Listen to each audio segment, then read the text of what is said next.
Welcome back to the bottom. My name is Beast, and I'm back with, I say that like this isn't coming out.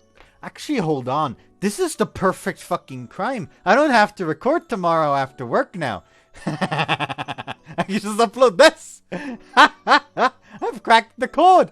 I'm actually just being a dumbass, quite frankly. However, the chance that I will just not record tomorrow is high, considering I actually have a 5-hour shift again for the first time in like a fucking month. So, yeah. Anyways, I need to just open up the fucking answer guide again for Mibu.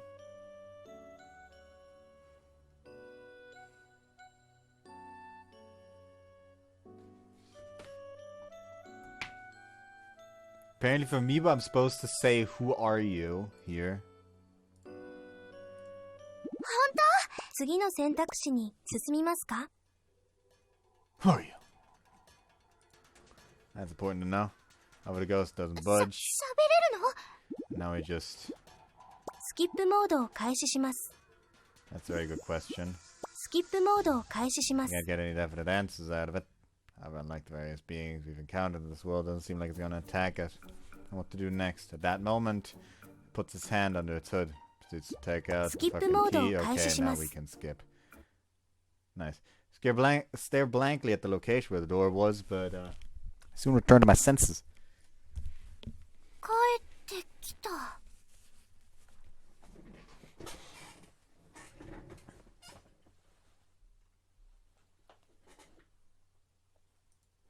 Looks like it. I can hear the bustling of students at probably recess. Being thrown back into the ordinary feels a bit weird after all this time. Can't keep standing around here though. I'll take you back to your classroom. Everyone's probably so worried sick. Hi.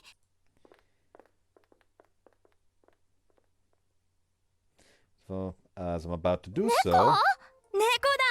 おい、風呂山地、どこにいたんだよ。She's quickly surrounded by a group of concerned classmates. 古賀くん. Oh, I'll leave the explanation to you. なんて言えばいいんですか? That's a tough question. I'm going back to the bureau. Omato's probably worried to death. See you later. Next time you pick up something strange, bring it straight to us.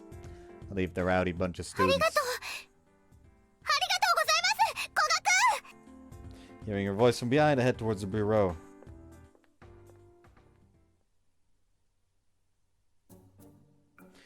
I'm not looking forward to this. When I think about how I have to return to the bureau, I can't help but sigh. Hold on. スキップモードを開始します. Just as Muko had predicted, when she warned me, I ended up in a second mishap. There's gonna be no end to insults. And she'll be giving another one of those absolute zero glares. Can't not go though. Despite having come back to the school, my footsteps are leaden.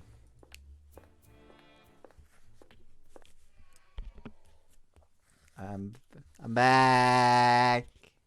Said that in a somewhat dopey manner, but that's probably the first thing I should say. Huh?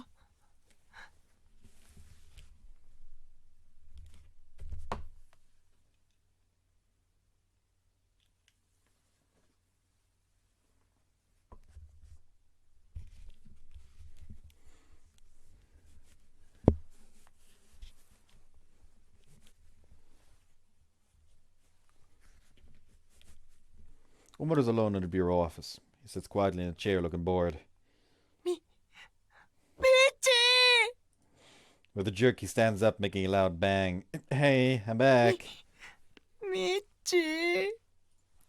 His eyes widen and become wet with tears. Michi! Ah, yes, the route we were all waiting. Actually, I would not be as surprised, I probably should be, if they did decide in one of the games, AO, pull to the route. You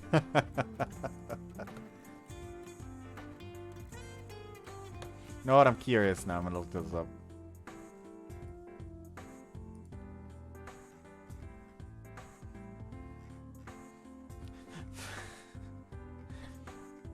Funnily enough, he is listed under the main characters tab, which is usually where you put the heroines.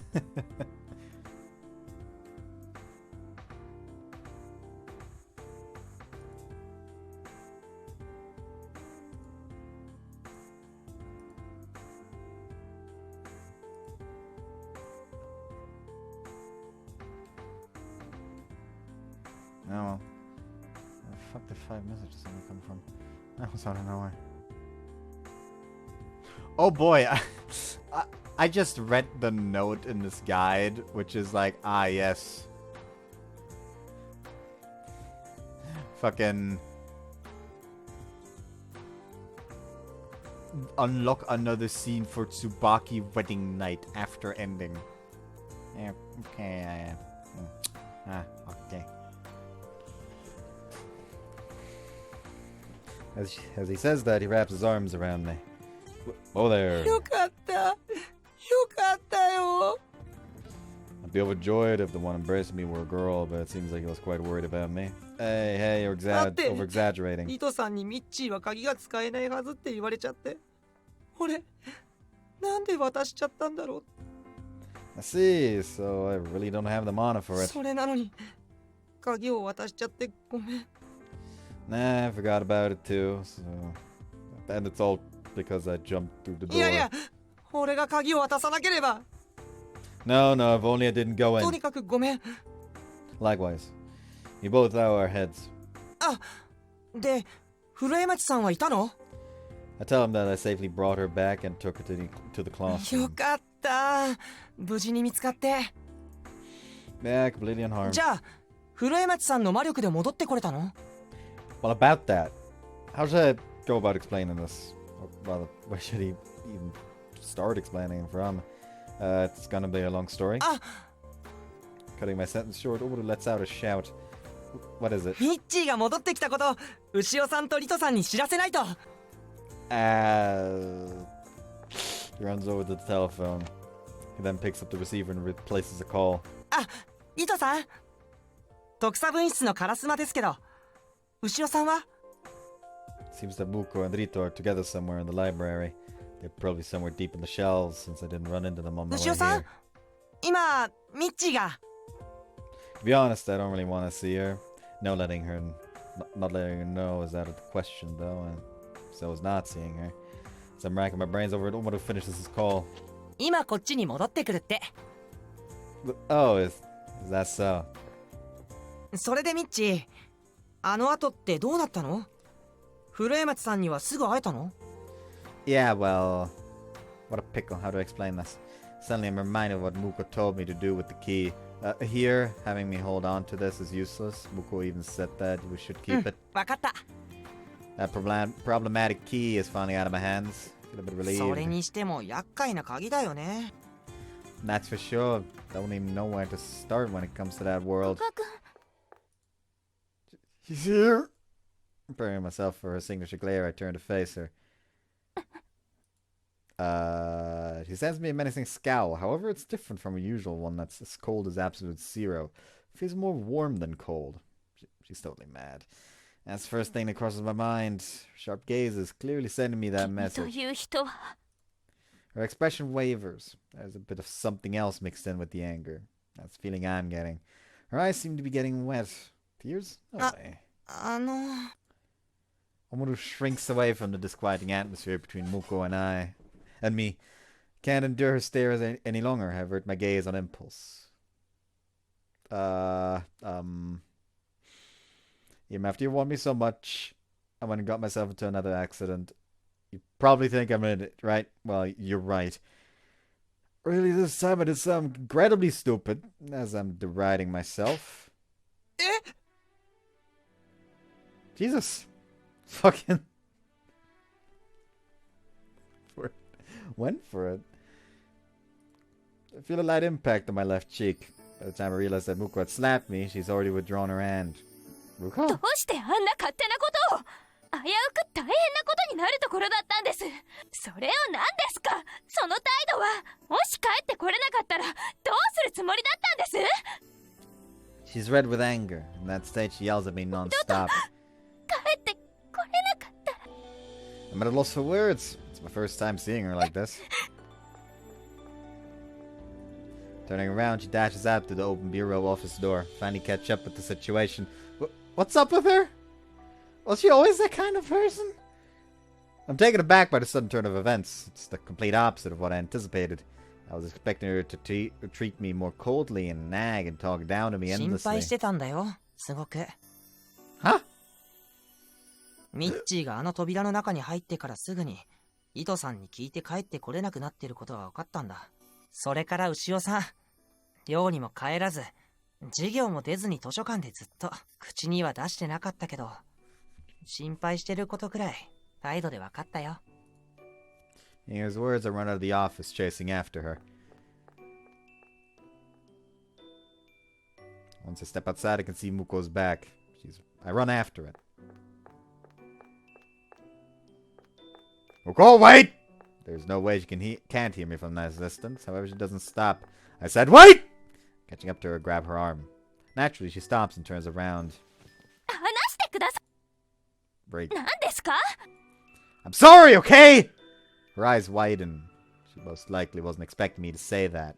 It's only embarrassing for me, but, sorry for making you worry. She's clearly acting like her usual self. Her calm and collected demeanor is nowhere to be found. Unlike her usual self. Rage isn't the only emotion that she's displaying, though. Really now? I see.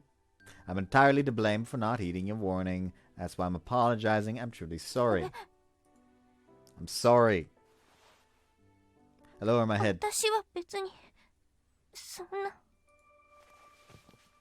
Raising my head, I see that she's looking away. It's a rare sight, since she's usually looking straight at me. She's definitely not her usual self. Huh? Oh, right. Sorry. I was holding onto her arm this entire time. I quickly release it. Her expression is a bit troubled.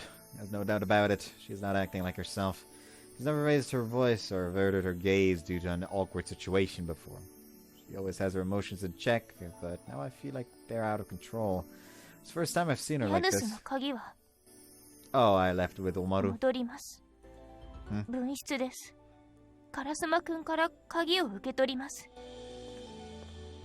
Saying that, she walks briskly towards the office. Breathing a sigh of relief, I follow after her. I return to the bureau without saying a single word. Ah, okaeri. Omaru was waiting for us by himself in the office. Looks like he has something he really wants to say. Karasuma-kun, 例の鍵。わかりました。 He gives it to her. Accepting it, she places it in her breast pocket. 学園長には私から返しておきます。今日はいろいろありましたし、これで解散にしましょう。She proceeds to head for the exit. She glances at me briefly and then walks out without saying anything. Her profile still looks different from how it normally does. Might just be my imagination, though. ミッチ。 Sorry I made you worry a lot. Let's get going too. I'll tell you the whole story on the way back. さあ。帰ろう。疲れただろ。Look of relief finally appears on his face.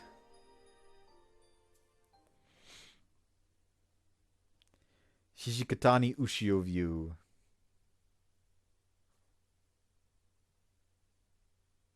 あら、戻ってきたの。獅子型に牛を。まだ私に何か聞きたいことがあるのね。はい。古賀みちるは無事だったの？はい。そう。それはよかったわ。それで、要件は何かしら？やはり古賀くんはこの鍵を使うに足りる魔力がなかったようです。では、私もやはり。そうね。一度なら大丈夫そうよ。一度だけなら確実に使えるということですね。ええ。ありがとうございます。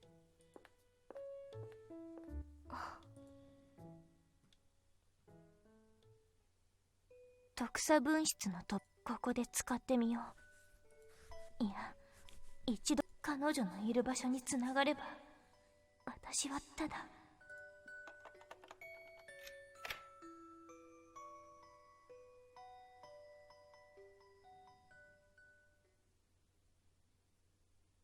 Return to the ley line.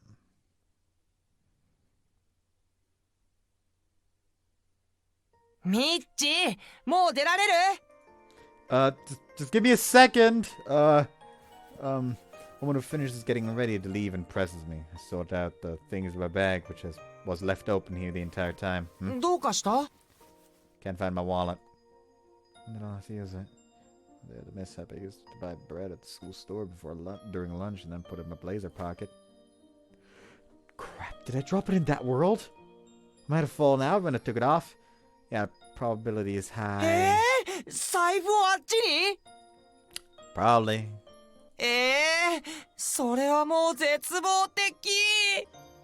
Yeah. And goes this month's lunch money. What am I gonna do starting tomorrow? I was literally tearing my hair out. And then, Omoru's shoulders ちょっ trembled. と、ミッチ見てよ. Huh? Raising my head, I see that the door has appeared out of nowhere in the middle of the office. There's no other way to describe it. The door opens and... Omoru steps backwards. The ghost appears from the door. Its hand darts out. Under the cloak, I see my wallet! A black wallet made from nylon. I liked it because it was light. It's undoubtedly my wallet. I approach the door, reach out and take it from its hand. It came to give it back to me. Gives a faint nod. なになに? その人、いい人なの? Yeah, looks like it. Though it might not be a person. やめてよ、怖いこと言うの! This time I hear the sound of the door opening from behind. We turn around. There we see Muko, who should have left already. Her eyes were wide open in surprise. 分室? Muko, what's wrong? Muko sees the ghost and is shocked. It's to be expected. It is clearly strange. 君は? She walks up to the ghost. What's there, acquainted? The ghost quickly turns around, causing its cloak to flutter, and runs back through the door that appeared. At the same time, the ghost closes it and begins vanishing into thin air. By the time she reaches it, the door is completely gone, leaving not a single trace. 牛尾さん? どうしたの? Without answering his question, Muko continues to stare at the area where the door was. I notice that she's holding the key in her hand. Did she use it?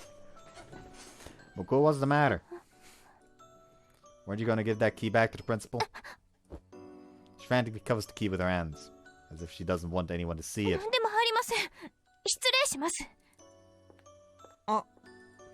She leaves the office without explaining anything. どうしちゃったのかな? He mutters that under his breath. Could it be that she only told us not to return it to the principal because she wanted to use it for something? I don't know why she wanted to go. Couldn't possibly have been here. Muko left without closing the office door. All I could do was keep staring at it. 落ち着いて状況を整理しなければ。リトさんの見立てはほぼ完璧なはず。ならば鍵は正しく機能していたとして、分室の扉を使ってそのまま分室につながったのではないとすると、あの白いマントの人物、まさか。いやー、ご苦労様。学園長、突然現れ。いやいや、君に学園長室までご足労いただくのもあれだからね。私から出向いたわけだよ。すぐに会えてよかった。なあ、二の前くん。鍵を見つけてくれてありがとう。いやー、本当に助かったよ。任務お疲れ様。ではこちらで預からせてもらうよ。ほい。それは。やれやれ、ようやく戻ってきたか。何しろ大事な鍵だからね。ひとまずきちんとポッケに入れておこう。な、二の前くん。優秀な学生が多くて嬉しいよ。では。She clearly wants to hide that this is a thing. いやー、いた。よし。ようやく鍵が戻ってきた。少し強引だったかもしれないが、今回は迷惑をかけてしまってすまなかったね。まさかここに忍び込まれるとは思わなかった。今後何か対策を考えた方がいいかもしれないね。どう思う？二の前くん。そうだな。大事な会議が入っていたから対応も遅れてしまってすまなかった。会議は無事に終わったよ。少しばかり大事な会議だったのでね。ところで彼らとは何か話をしたのかい？そうか。ならいい。さすが。君は自分の役目を本当によくわかっている。すまない。君を信用していないわけじゃないんだ。何しろ想定外の出来事だったからね。いやいや、君を疑ってるわけじゃない。これはすまない。しかし完全にこちらの管理ミスとはいえ、君は学園の生徒と接触してしまった。しばらくは学園に姿を見せるのは控えた方がいいかもしれないな。幽霊が出ると校内でも噂になってしまっているからな。それではこれからもどうか。それにしてもここに迷い込んだ片方が古賀みちるとはな。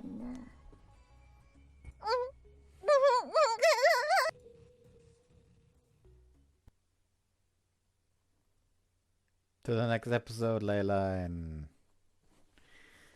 I don't trust her as far as I could throw her, and she seems pretty throwable.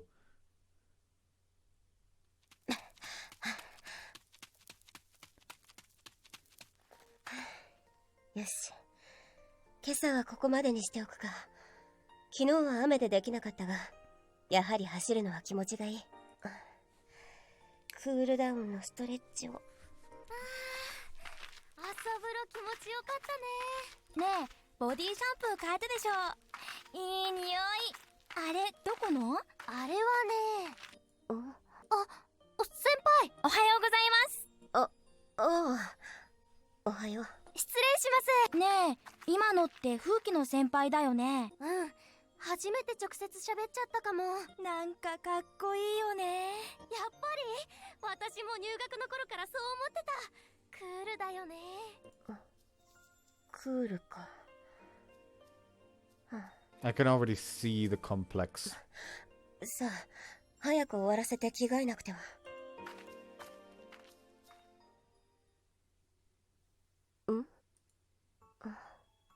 人形？誰か落としたのか？ずいぶん年代物のようだが。I can see where this is going.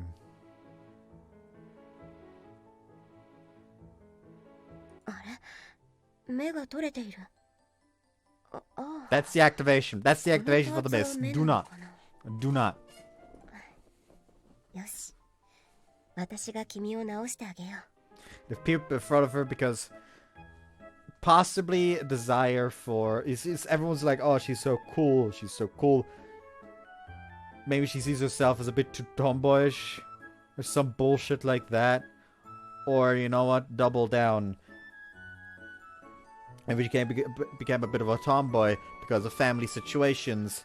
So it's gonna be a family thing instead of like, oh, I want to be the girly thing. Which, that would also not really be that interesting, quite frankly. ただいま。 First off, that is a massive fucking room. Second off, that is a lot of stuffed animals. 驚いたか？君の仲間でいっぱいで、誰も知らないことだから、君も秘密にしておいてくれ。さあ、目をつけてあげる。あと、服も少し汚れているし。ここは少しほつれているな。これは一度洗って繕い直した方がいいな。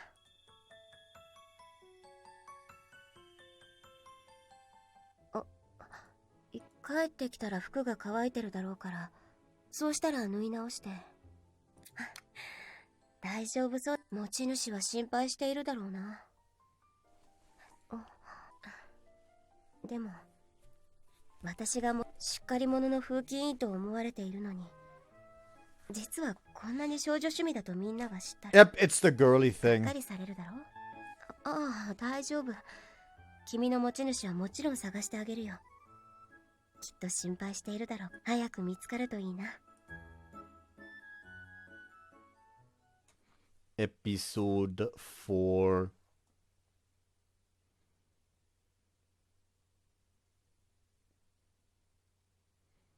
じゃ、お願いするっす。はい、お疲れ様でした。 Bureau office has been busy after school today.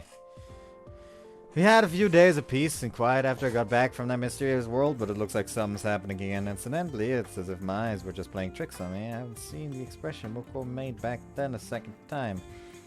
Using my account of the strange world I was in, she did some research, but in the end she couldn't find anything. ここ数日、なんでこんなにお客さんが多いんだろう。Yeah. また？どうぞ。すみません。ちょっと相談に乗ってほしいんですけど。なんで Let me guess, did she lose something? わかったんですか？まただよ。詳しい話を聞く。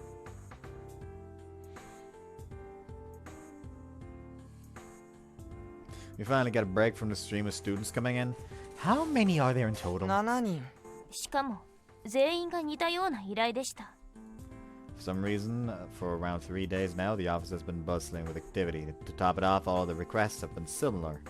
まとめました。 She reads off the report she's holding in her 依頼 hand. 人の学年、性別はバラバラ。一定の規則性は認められません。一点だけ共通しているのが、持ち物がなくなった。なくなったものもいわゆるキャラクターものということだけが共通点です。ストラップ、カバンに下げてあったマスコット、なくした場所というか紛失していることに気がついた場所、あえて共通することを挙げるとしたら、気がついたらなかったということです。 Oh, the doll makes the dolls come to life or something. Well, it certainly is possible for something hanging off your bag to fall off. でも、こんなに同時期になくす人が多いのはおかしいよね。That's true. That's something that'd normally never occur.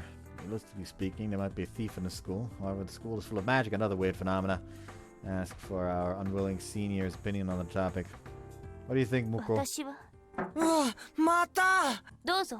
相手入るぞ。 Huh.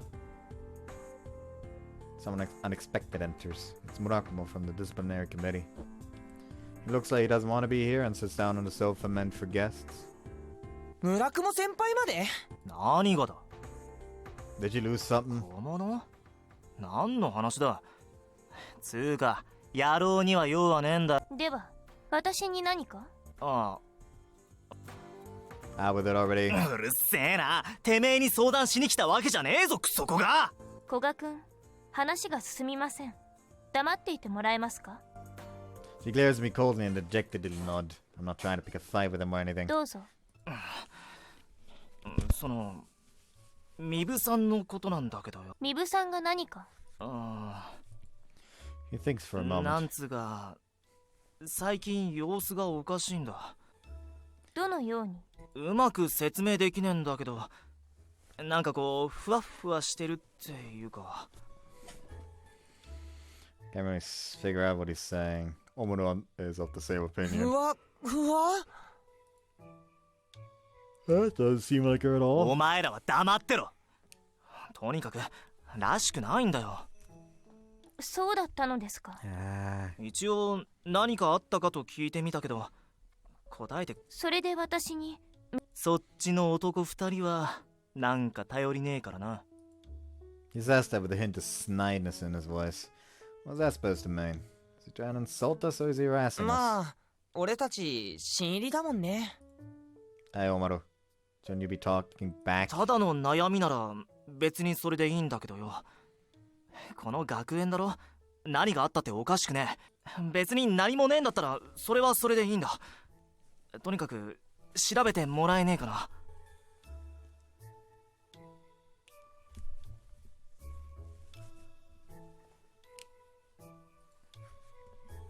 Omaru whispers や to っ me. ぱ村雲先輩ってミブ先輩を。 That's what? あ、いや、気づかない？ Notice what? いや、いい。What's that all about? What's up with him? He needs to express himself better. Not paying any attention to us, お Muko says. 話は分かりました。じゃあ頼むわ。俺これから見回りがあるから頼んだぜ、獅子型に。Murakuma completely ignores our existence and walks out of the room. ミブ先輩の様子が変。Yeah, why don't you try talking to her for now, Muko? 私は生徒の持ち物がなくなった件を調べます。現状。Huh? Then what about Mibu? 古賀くんと烏丸くんにまずお願いします。Fuck you, Shizuka-chan! Hold on a second, he asked for your help specifically, didn't he? 話を聞くだけなら誰にでもできる簡単な役割だと思いますが、私がいなければ自信がありませんか？ As always, she's being quite harsh. No, that's not what I'm trying to say. 何か問題が？徳佐は忙しいのです。分担する方が合理的でしょう。It's like she's saying we're completely useless. Monokuma did say that he wanted her help. Want to argue back, but decide not to. Fighting now would only be a waste of time. Fine, we'll go check up on Mibu. Let's go, Maru. ああ、なんでこうなるの？とりあえず行ってきます。はい、お願いします。Jeez, why does Muko always have to be so unfriendly and cold? ミッチ、あ Why? んまり怒らないでよ。I'm not. I'm more motivated now, actually. え？ We're gonna solve the mystery surrounding Mibu just like she asked us to. He starts laughing. What? あ、いや、なんかミッチーにも子供っぽいところがあるんだな。Huh? You think so? いやいや。Oh. As we're walking down the hallway and chatting, we see Mibu at the other end. It's Mibu? 噂をすれば。I don't see Murakuma. She's by herself today, which is an unusual sight. At the time when all the disciplinary committee members are patrolling the school, you should be doing that too. Thumbs up. でさ、英語の時間に。 That moment, two students walk out of a classroom while talking animatedly. Regular students are supposed to be back at the dorms by now. あ、やっべ、風紀委員。早く行こうぜ。Normally she'd be lecturing them right about now, but... 今帰ります。ああ、気をつけて帰宅するように。失礼します。That seemed a bit different from usual. 今の場合、いつものミブ先輩ならもっとビシッと注意するところだよね。Normally that would be the case. Right now she seems to be lacking spirit, just as Murakuma said. She's not her usual self. In any case, we won't know what's going on until we ask. We call out to her. Mibu? ああ、古賀くんに烏丸くん。どうした？今日も調査か？ I guess you could call it an investigation. Has anything strange happened こ lately? の学園で変わったことは多々起きるが、特に改めて報告するようなことはないが。No, we mean to you. え？ She's a bit shocked by my そんな words. ことを聞いてどうする？怒らないで。Very 怒 defensive って all of a はい sudden. ないが。変わったことか。So something did happen? 私は何も言っていないが。Well, you didn't explicitly deny it. ない。 There's definitely something weird going on. Her characteristically sharp mind is absent. Looks like Murakuma was right, seeing as how he's closest to her.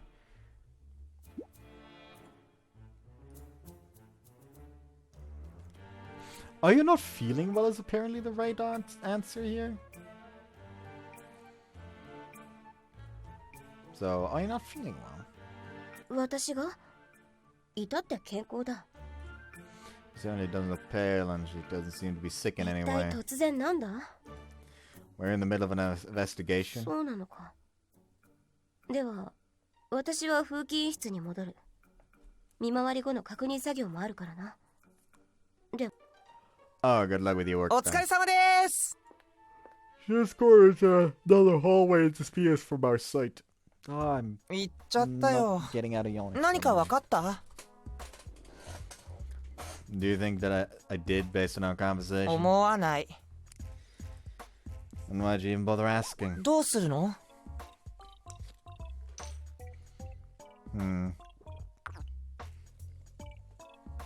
If we go back now, it'll be like admitting that we're absolutely incompetent without Muko. Well, there's one thing I figured out. 本当？ Is that asking her directly is useless. 確かにそうだったけど。じゃあ、どうするの？ If we can't ask her directly, guess we'll have to do this in a roundabout way. 外堀から埋めるってやつだね。Yeah. What would be better? Examining her room, apparently. Let's check out her room.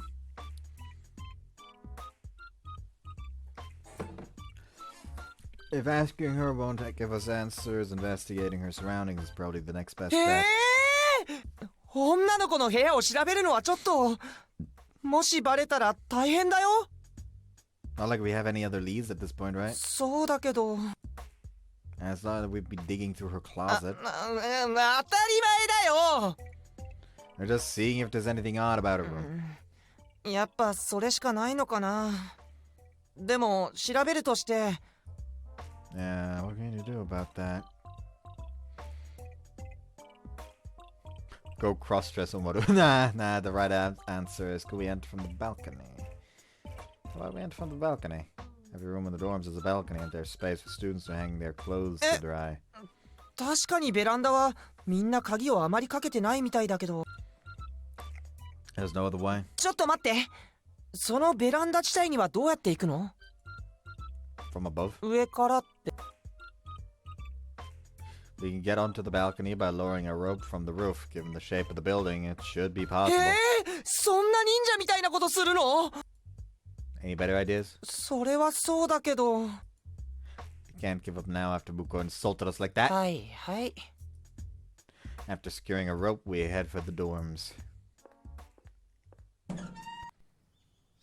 Anyone can easily access the roof on the door of the dorm. That being said, we're probably the first students to try dropping onto a balcony from here, though.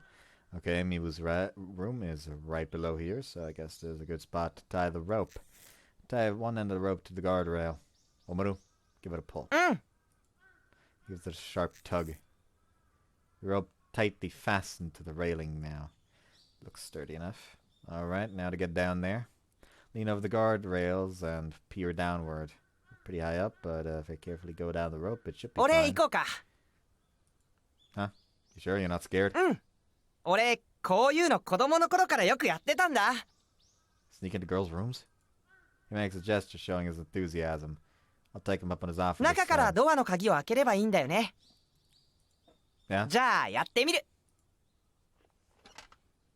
Climbing over the fence, he hangs onto the dangling rope and begins his descent. Oh, looking good. Think you can make it all the way? He's firmly grasping the rope, but he's not moving down. What's the matter? なんだかうまくいかないんだよ。おかしいな。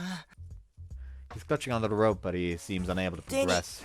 力が入らない。 I'll pull you up right now, so stay still. Pull hard on the rope and drag him back up. Having safely returned, he stares at his hands and tilts his head in でき confusion. ると思ったのに。なんか落ち込む。 That's life for you. You're not young anymore, and you're heavier now. まだ10代だよ。言っとくけど俺体力ある方だったんだからね。まあミッチーみたいに扉は蹴破れないけど。 I'll go down then. You wait outside Mibu's door. Now that I think about it, we'd have a problem if she comes back to her room while we're searching through it, right? So if she does come back, you make something up and stall for time. I'll use the opportunity to escape via the balcony. なるほど。うまくできるかわからないけど、もしミブ先輩が帰ってきたら体を張ってでも引き止めてみせるよ。 He is very desperate for, you know, being useful. Okay, ミッ okay. チーが女の子の部屋を漁ってるなんて思われたら大変だもんね。 I'll be counting on you. I climb over the guardrail and grab the 大丈 rope. 夫？ He looks down at me. I nod in じゃあ reply. 俺は部屋の前に行ってるね。 He disappears. I start my descent. Taking care not to lose my balance, I slowly make my way down. This one should be her room. My feet reach the balcony. I look into her room through the window. No one's there. She's probably still at school. Nevertheless, it's definitely nerve-wracking. This was all for nothing if her window's locked. Place a hand on the window. Slides open with ease. And enter through the window. Almost all the dormitory rooms have the same layout. Miwa's room looks practically the same as mine.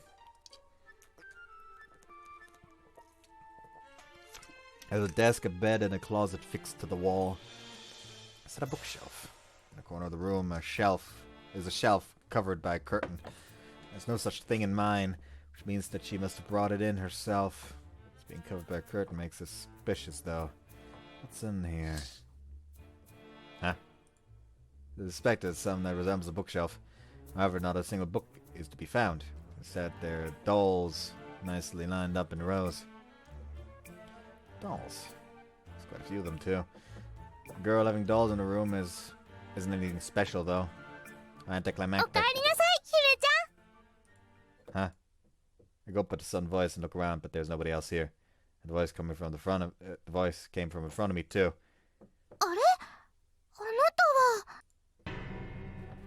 Ah!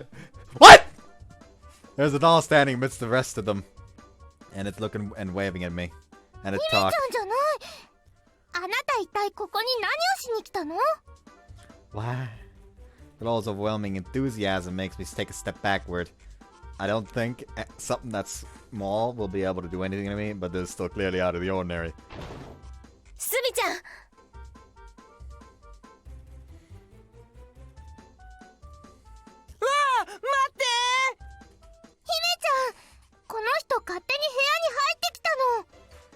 Huh? What?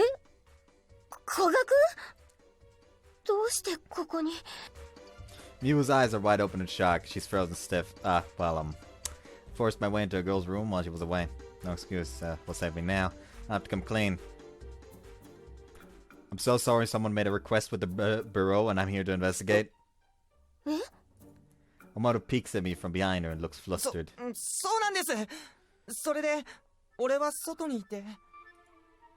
really sorry for coming into her room without permission. I give a deep bow. Omoto does the same.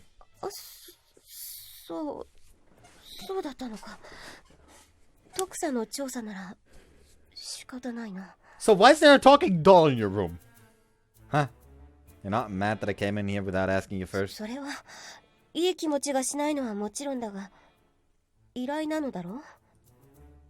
there's a response fitting of the responsible Mibu. Hey, Omoto, didn't I tell you to solve for time? Now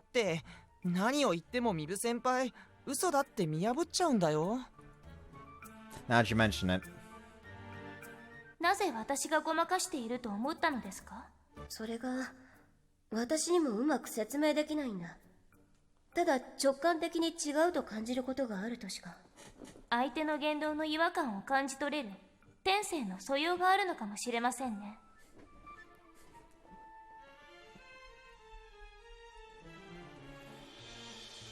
Completely slipped my mind. Miwa was able to see through the poker-faced Muko's lie. You never stood a chance, sorry. ところで、なんかミブ先輩以外の声が聞こえたんだけど、何? That's right, that doll. Glancing over at the shelf, she moves over to block my view. So the doll... 見たのか? Well, more like, Who wouldn't be?! やはりそうだろうな。Anyone would be surprised by a talking, moving doll. Huh?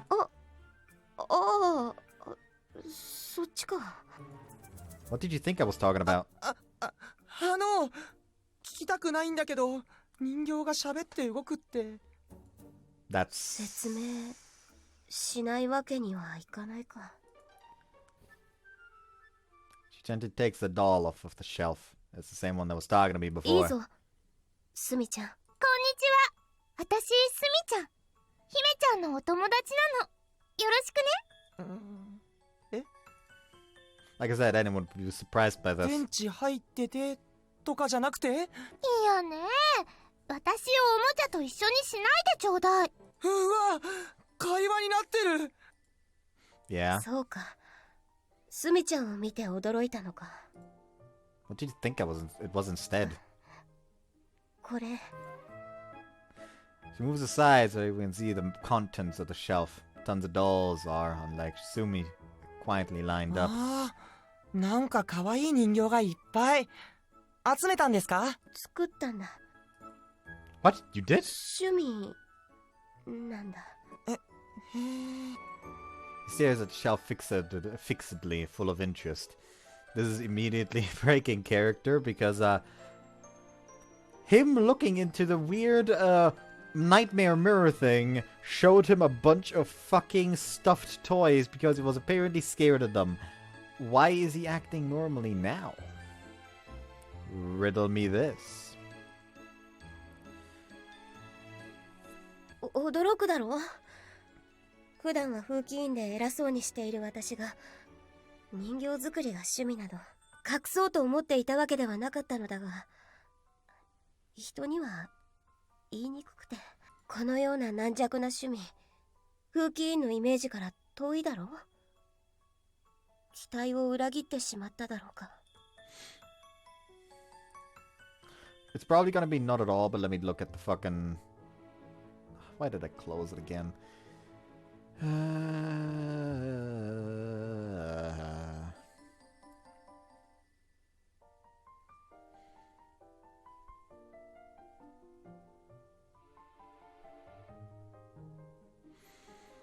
Like I'm betting that it's gonna be not at all, but better check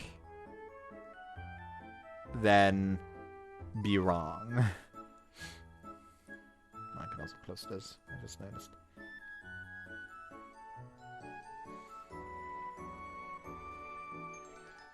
I don't know why my PC has been slowly but surely slowing down more and more as of late.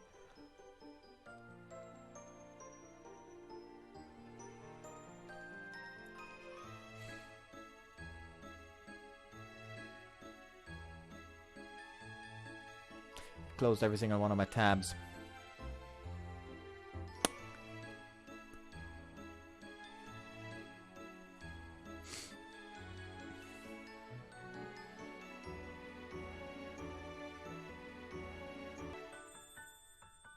That was odd. Yes, restore.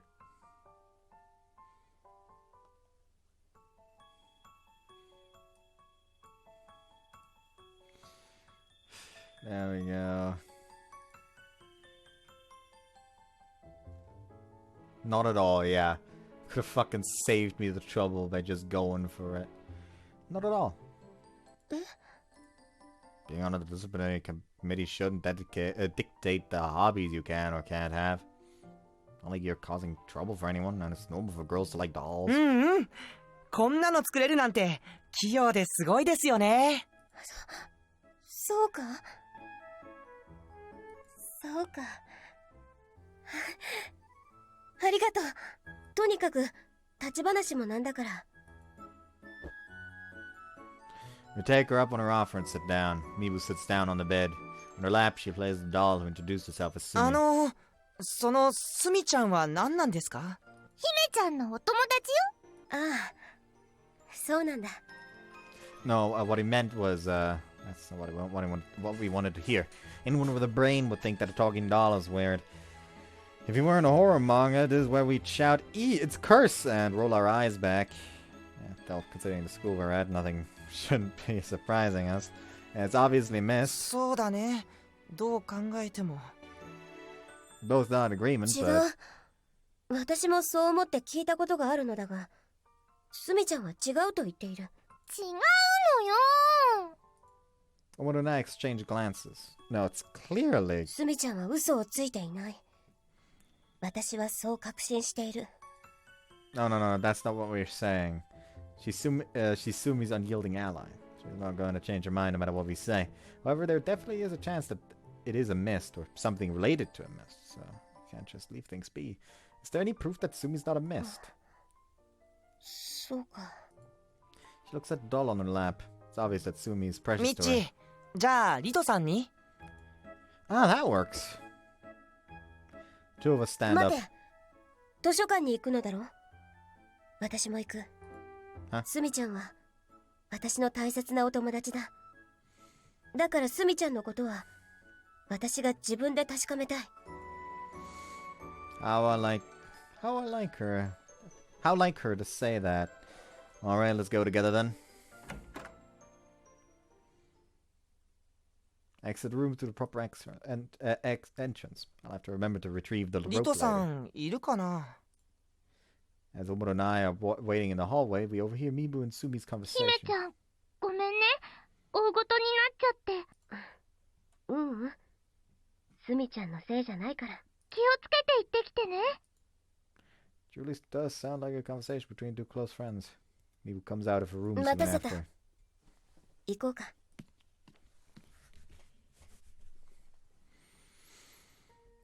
It's currently night. We look for Rito in the library. He's usually in the back, but その亡くなったものの行方を探してるのね。はい。 Muko's standing beside Rito. She looks a bit surprised as she sees us 古賀 approaching. 君に烏丸君、ミブさんまで。いらっしゃい。みな、失礼する。あら、今日はミブツバキも一緒なのね。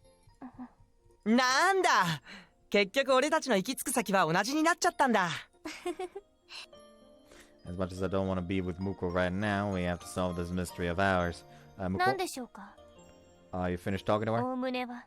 ええ、話はよくわかったわ。学内で小物が紛失している件のこと。やっぱりミスト関係の。ミスト。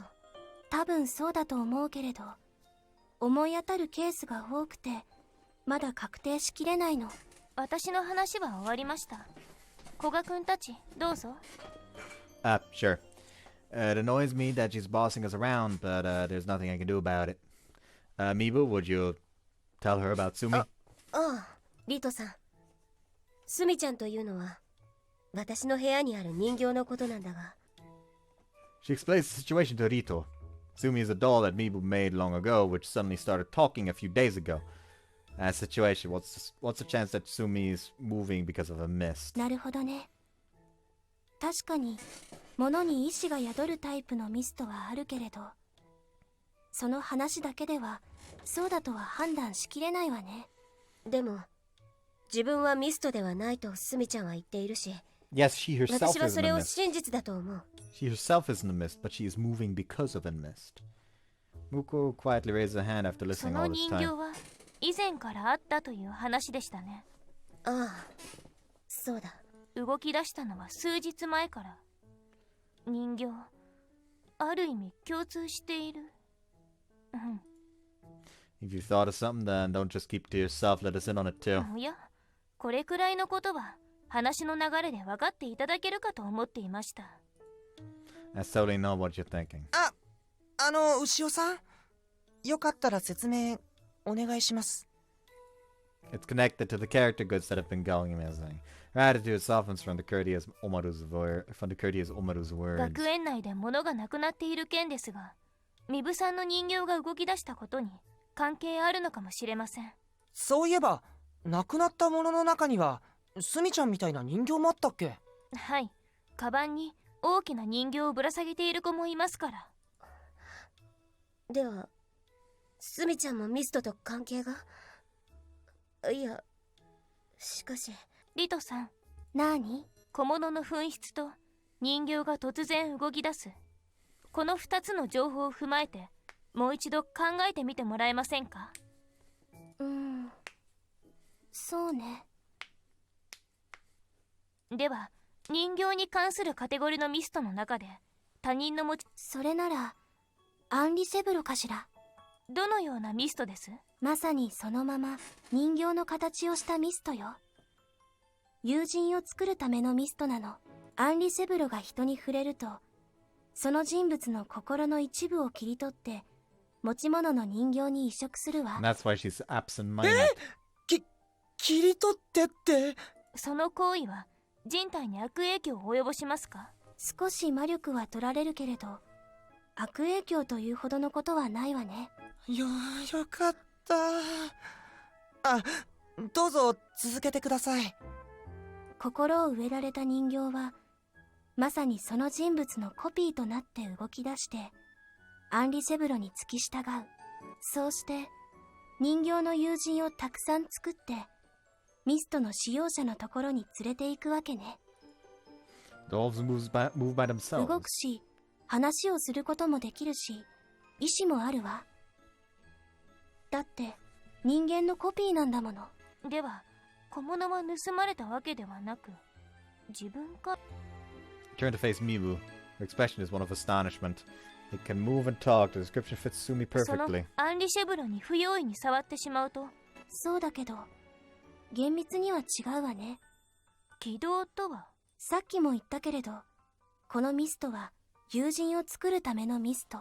つまり友人が欲しいと思った人物がアンリセブロに魔力を込めて。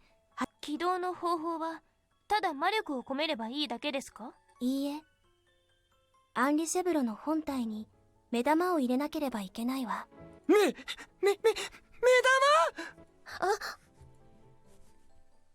帰ってきたら服が乾いてるだろうから、そうしたら縫い直して。目はこれで大丈夫か？大丈夫そうだな。うん、かわいい。まさかあれは。 What's wrong, Mibu? いや、その。ミブさん、何か知っていることがあれば話してください。これはもう特査分室の扱うべき案件です。実は She tells us that she picked up a doll a couple of days ago, and that you put the eye on it. なるほどね。ミブさんが拾ったという人形がアンリシェブロである可能性はあります。可能性としては高いわね。やはりそうなのか。それでその人形はどうしたのですか？持ち主が探しているだろうと思って、ひとまず寮の管理人室に聞きに行ったんだ。ああ、そういえば落とし物なんかは。そうだ。でも人形がなくなったという届け出はないということだった。それで考えたのだが、もしかして持ち主が人形を持っていることを人に知られたくないのかと思って。Moko seemed confused for once. Can't blame her. Mibu was using herself as a reference point when thinking about that. それは持ち主が男性であるかもしれないという判断ですか？いや、そうではないが。In any case, what did you do with it afterwards? Satisfied with that her question wasn't answered, Moko sends me an icy glare. However, she doesn't stop the conversation from returning to its original topic. だからこっそりと人形を探しているのではないかと思って目と服を直した後、元の廊下に置いておいた。翌朝見に行くとなくなっていたので、てっきり持ち主が持って行ったかと。 I see. In other words, we still have no clue who that doll belonged ちょうど to. 学園内で物がなくなりだした時です。あ、そっか。物がなくなる？ああ、そういえば村雲がそんな話をしていたような。Moko tells her about how we've been receiving a large number of requests lately, and how they're all from students saying that they've lost character どうや goods. ら学園内の物がなくなっている事象とミブさんの拾った人形には関連性があるようですね。ミブさんが拾った人形はミスト、アンリシェブロであり、目を入れたことでミストにミブさんの魔力が注がれ、私が起動させてしまったと。そうです。そしてアンリシェブロは生徒たちに触れて友人を作っている。それが亡くなった持ち物たちです。This means that they didn't lose them per se, but rather the dolls and straps got up and left of their own accord. そうです。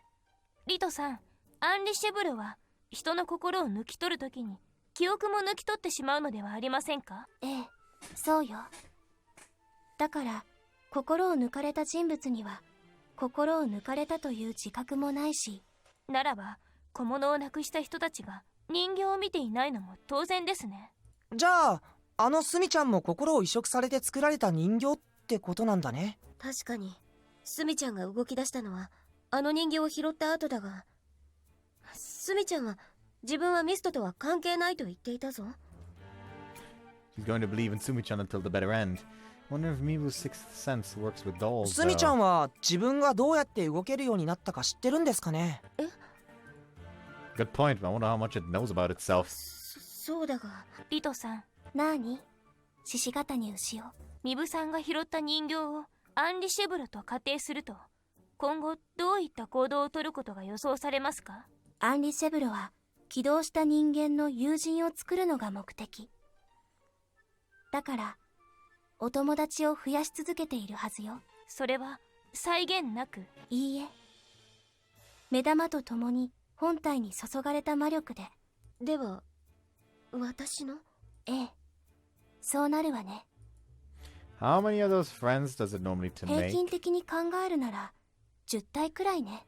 ではおそらくまだ友人を増やすために動いているということですね。 Most likely, 作 yeah. れる分の友人を作り終えるとどうなるのですか？作ったお友達を全部引き連れて魔力を込めた人のところに帰ってくるわ。この場合、ミブツバキ。 Picturing that in her mind, it seems more horrific than ミ friendly. ブさんのところに戻ってくる理由はミブさんのために友人を作ったからですか？そう。アンリシェブロが作ったお友達は起動させた人物を絶対的に友人だと思うようになっているわ。すべてのお友達が揃う前にミブさんの前に一体お友達が現れたようなのですが、お友達が作られた時に起動した人間のすぐそばにいたなら起こり得るわね。 So Sumi-chan really is. なるほど。では She proceeds to ask Rito another question. There's a lot of information to digest at once, but it seems she's already done 本 so. 体であるアンリシェブルを封印したらお友達たちはどうなりますか？すべては戻るわ。抜かれた心は本体に帰り、魔力で作られたお友達は元の姿に戻るの。あ、元々のストラップやマスコットに戻るってことかな。そうよ。そうか。 He directs her gaze down towards the floor. He's probably thinking about Sumi. However, if we don't seal the mist, none of the students will get their 一 belongings 旦 back. 起動したアンリシェブルを止めるには封印するしかありませんか？いいえ、 What? Really? 友人を作るミストを動かしている原動力は友人が欲しいという願い。ミブツバキ、あなたの気持ちよ。だから魔力を与えた人間が満たされれば封印せずともミストは止まったという事例もあるそうよ。 Mibu stays silent as if she's been seen through. There's a small chance that the mist will stop if we can fill the hole in Mibu's あ heart. りがとうございます、リトさん。大体のことは分かりました。お役に立てたようなら何よりよ。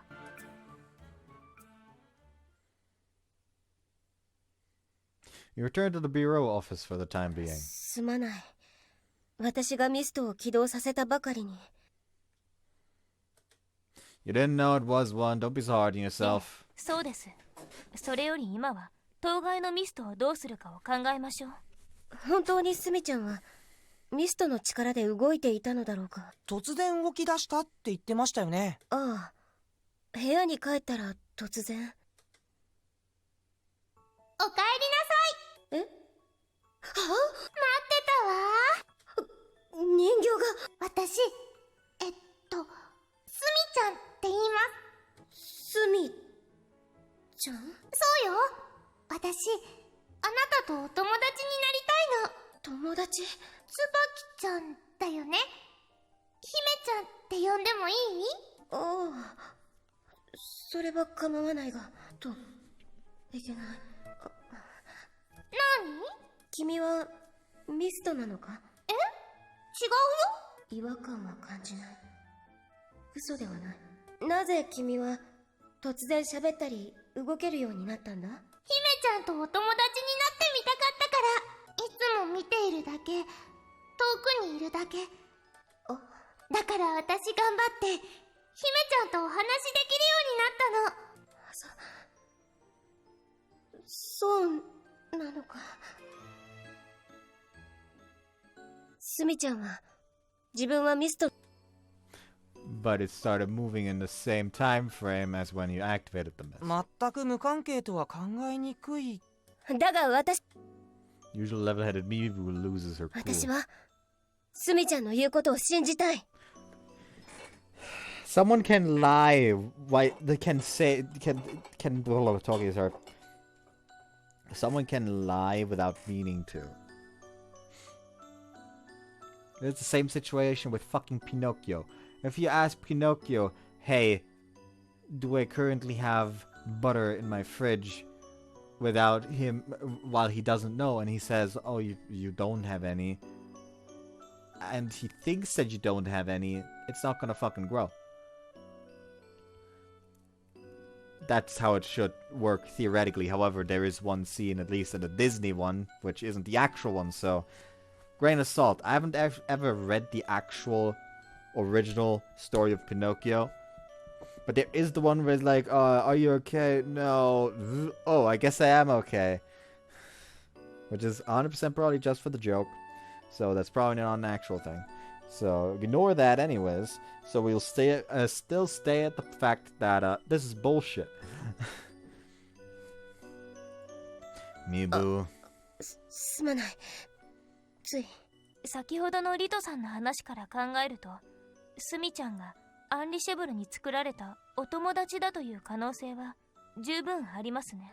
それはもちろん頭では分かっているのだが、ただせっかくできた友達なのだから、スミちゃんの言うことは信じたい。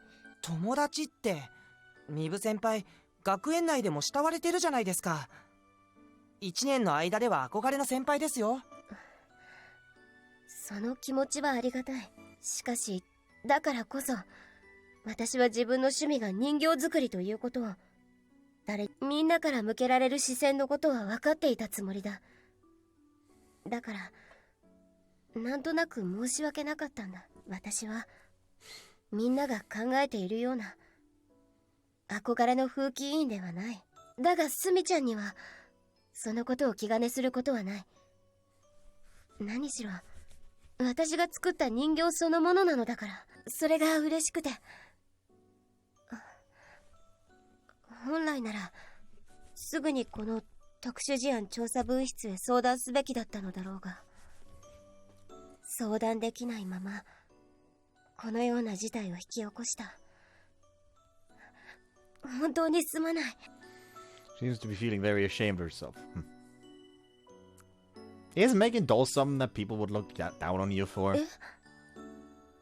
Was a bit of a surprise at first, but isn't having an unexpected side to yourself a good thing? I'm sure everyone has something like that. みんなが古賀君のようならいいのだHuh? が。すまない。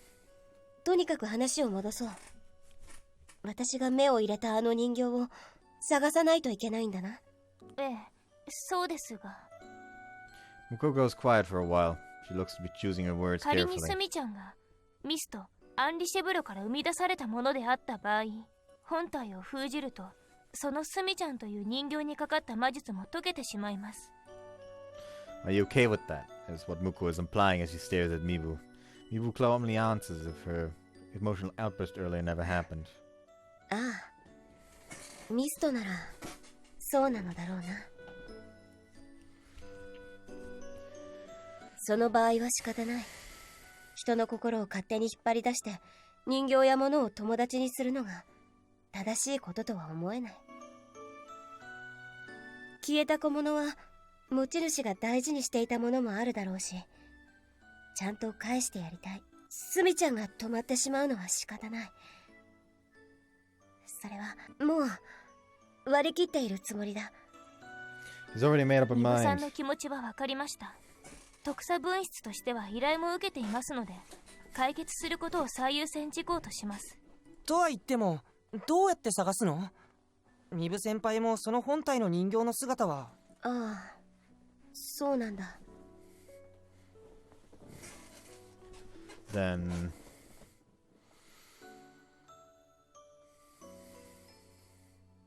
the ambush it once brings the friends. え？ You just said that once it's made all the friends, it'll visit the user. In other words, you, right? You'll catch the whole lot of them when that happens. でも、それがいつかはわからないんじゃない？ That's true. ずっと見張ってるつもり？しかし、それが最も確実ですね。ではこうしましょう。ミストが最終的に戻ってくる目的地であるミブさんを見守りつつ、その人形自体も探します。今回のミストはいわばプリペイドタイプですから、以前のハイタースプライトのようなことはないと思われますが、これからミブさん自身に絶対に何もないとは言い切れません。すまない。気遣ってもらって。いいえ、お構いなく。そしてもう一つのミストを止める方法、友達が欲しいという気持ちを満足させてみる。え？見込みは薄いですが、ミブさんの友人のように振る舞うということです。人形を探す役目と分担するのが適切でしょうね。I'll do it. You just have to spend time together as if we were friends, right? I can do that. Mibu, is that okay with you? いいも悪いも。For once, she's not giving a solid answer. Confused, she casts her eyes わか downwards. りました。ではお願いします。では、ミブさんの新たなお友達は古賀くんということになりました。Damn it, Muko, she was totally aiming for this result from the ミ start. ブさん、ご協力お願いします。いや。Well then, it'll be nice to get to know you. It'll be nice getting to know you. こちらこそ。Well, she says that she doesn't look me in the eye. Feels like the distance between us has increased. Things go well at this rate. では、私とカラスマくんは本体を探すこととしましょう。はい。 What are we supposed to do? Even if you tell us to act like friends, there's nowhere to go this late in the day. そうだな。ミスト本体がどこかでミブさんの動向を伺っているかもしれません。なるべく親密に過ごしてください。The mist reacts to her personal feelings, so just acting wouldn't fucking work.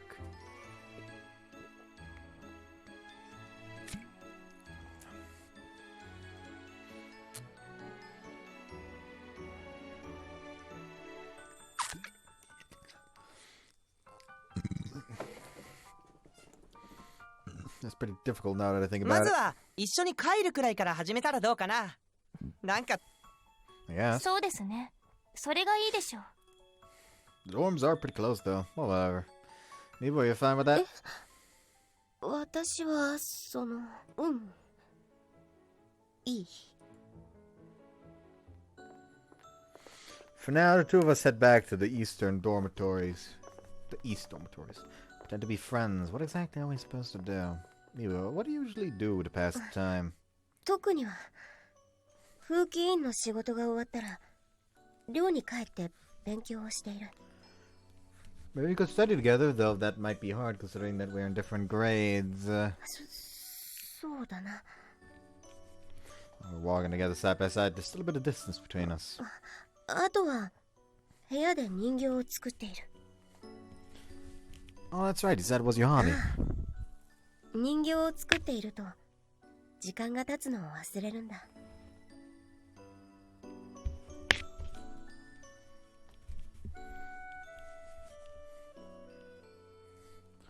Could you show me the ones you made? I only caught glimpses of the ones of them earlier, but I want to take a good look at them. そうか？ And I want to talk to Sumi-chan again, too. そうか。そうだな。では、私の部屋に行こうか。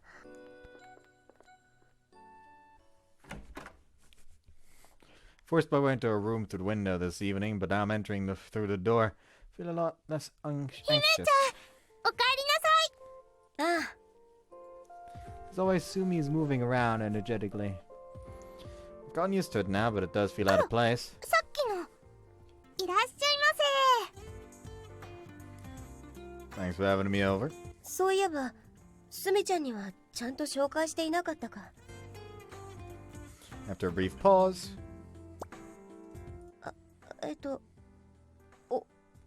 お友達の古賀くんだ。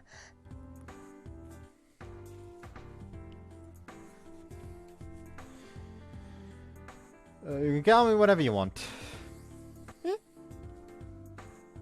Using kun sounds a bit too formal for our friends would call each other. そうか。好きな呼び方か。For some reason, she suddenly starts fidgeting. Is something the matter? 呼び方してみたいのがあるんだ。 Oh, did で you? も Looks like she's having a hard time trying to say it. And suddenly it hit me. Is it something that you use when you're with, Is it something that you use when you're with Murakumo? Like something you call me behind my back? いや、それは違う。これは私のあくまで趣味で。 You have a hobby of giving nicknames to people. それも違う。 She frantically denies it. It's because of that her face is flushed. It's different from the impression I've had of her. Alright, how about you tell us what you thought of... そうか。み Me? くん。 Kun. みーくんと呼びたい。 Huh? It's an unexpected name in various ways, but I'm lost for words. かわいいわ。猫の名前みたいね、姫ちゃん。そう、猫みたいで。すみちゃんにもわかるんだな。 Yeah. すまない。やはり嫌だよな。 She embarrassingly looks down at the floor. This isn't gonna turn out well, no matter what I say. Being called that by a girl would definitely be embarrassing, but looking at her, there's no way I can refuse. And when we're supposed to be acting like friends, so sure. いいのか？ Yeah, but could you not call me that when we were with other people? あ、 It is a bit embarrassing. そうか。そうだな。 Oh, that would help us out. みーくん。 The みーくん。うん。いい。 if you say so. It's weird. I'm getting a tickly feeling, and I feel embarrassing at the same time. やはり男子としては可愛らしすぎるのは嫌か。 It's not that I don't like it, but it's certainly みー embarrassing. くんは恥ずかしがり屋さんなのね。そう言うな、すみちゃん。私には彼の気持ちもわかる。どういうこと？他人には見せられないものが誰にでもあるということだよ。 Well, I got the feeling that you're just being overconscious about it. Eh? She looks at me with a confused expression on her face. I personally don't think people will care that the disciplinary committee member they all look up to makes dolls as a hobby. それは。 Alright then, what if I said that I had the same hobby? え？ Her eyes widen, having heard something she never would have imagined me saying. 驚く。 Are you disappointed? がっかりなどしない。 Saying that, she makes a face that says she realized what I meant. そうか。 She bashfully forces a 確 smile. かに。みんながみんながっかりするというわけではないな。 All people would be curious, so I can understand where you're coming で from. も誰にだって意外な趣味や秘密の一つや二つあるものでしょ？そうかもしれないな。 Her doll sure said something quite みーくんだ mature. ってあるだろ？ What? My heart leaps into my mouth. I haven't even said anything to her. Did you already find 変わ out? ったものが好きなんだそうじゃないか。カラスマくんから聞いた。冷蔵庫にびっしり置いてあるとか。 Ah, she was referring to those cans in my fridge. Well, those are. なになに？みーくんは何が好きなの？ああ、いわゆるビールテイスト飲料というものだな。冷蔵庫に溜め込んでいるらしい。へえ、そういうのが好きなんだ。しっぷいね。もしノンアルコールじゃなく本物だったら風紀委員として見逃せないところだったぞ。You're right. I'm a little みー flustered. くんには面白い秘密があるんだな。 Please don't tell anyone else about it. What's it? その友達なのだから敬語はやめてもらえないか。 Ah, but you're my senior. しかし獅子ヶ谷さんとは気軽に話しているじゃないか。 She mentions it. Might be easy if on me at least. Alright, that's okay with you? ああ、 She happily 姫ちゃん、 nods. 私眠くなっちゃった。もう寝るわね。もうそんな時間なのか。 Oh, so it sleeps even though it's a doll. Going to 寝 sleep? るわよ。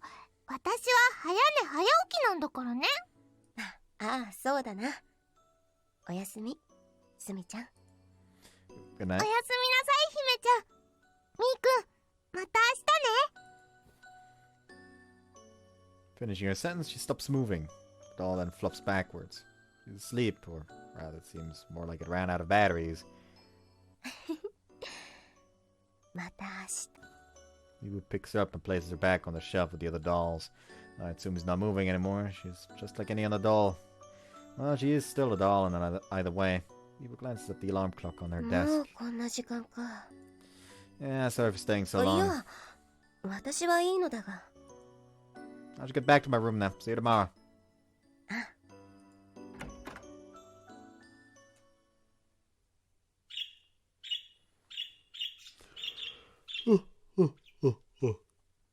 A lot of things ended up happening yesterday. I left my room and headed for the school building, but I'm still drowsy. おはよう、みーくん。 Well, that woke me up. Mibu stands before me looking tense. Is she waiting for me here? Morning, Mibu. We're friends now, so I guess walking to school together isn't strange. Rather, I should be the one waiting for her and watching over her. What am I doing?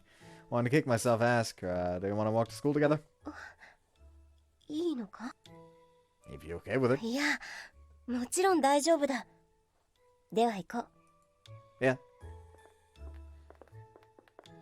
You don't have any disciplinary committee work to do in the mornings? 当番制になっている。今日は私は非番だ。So, when are you on duty? So when you are on duty, you get to school even earlier than this? そうなるな。 Is it hard waking up so early? そんなことはない。朝食前にジョギングもしているし、起床時間はいつも変わらない。 Wow. I'm amazed.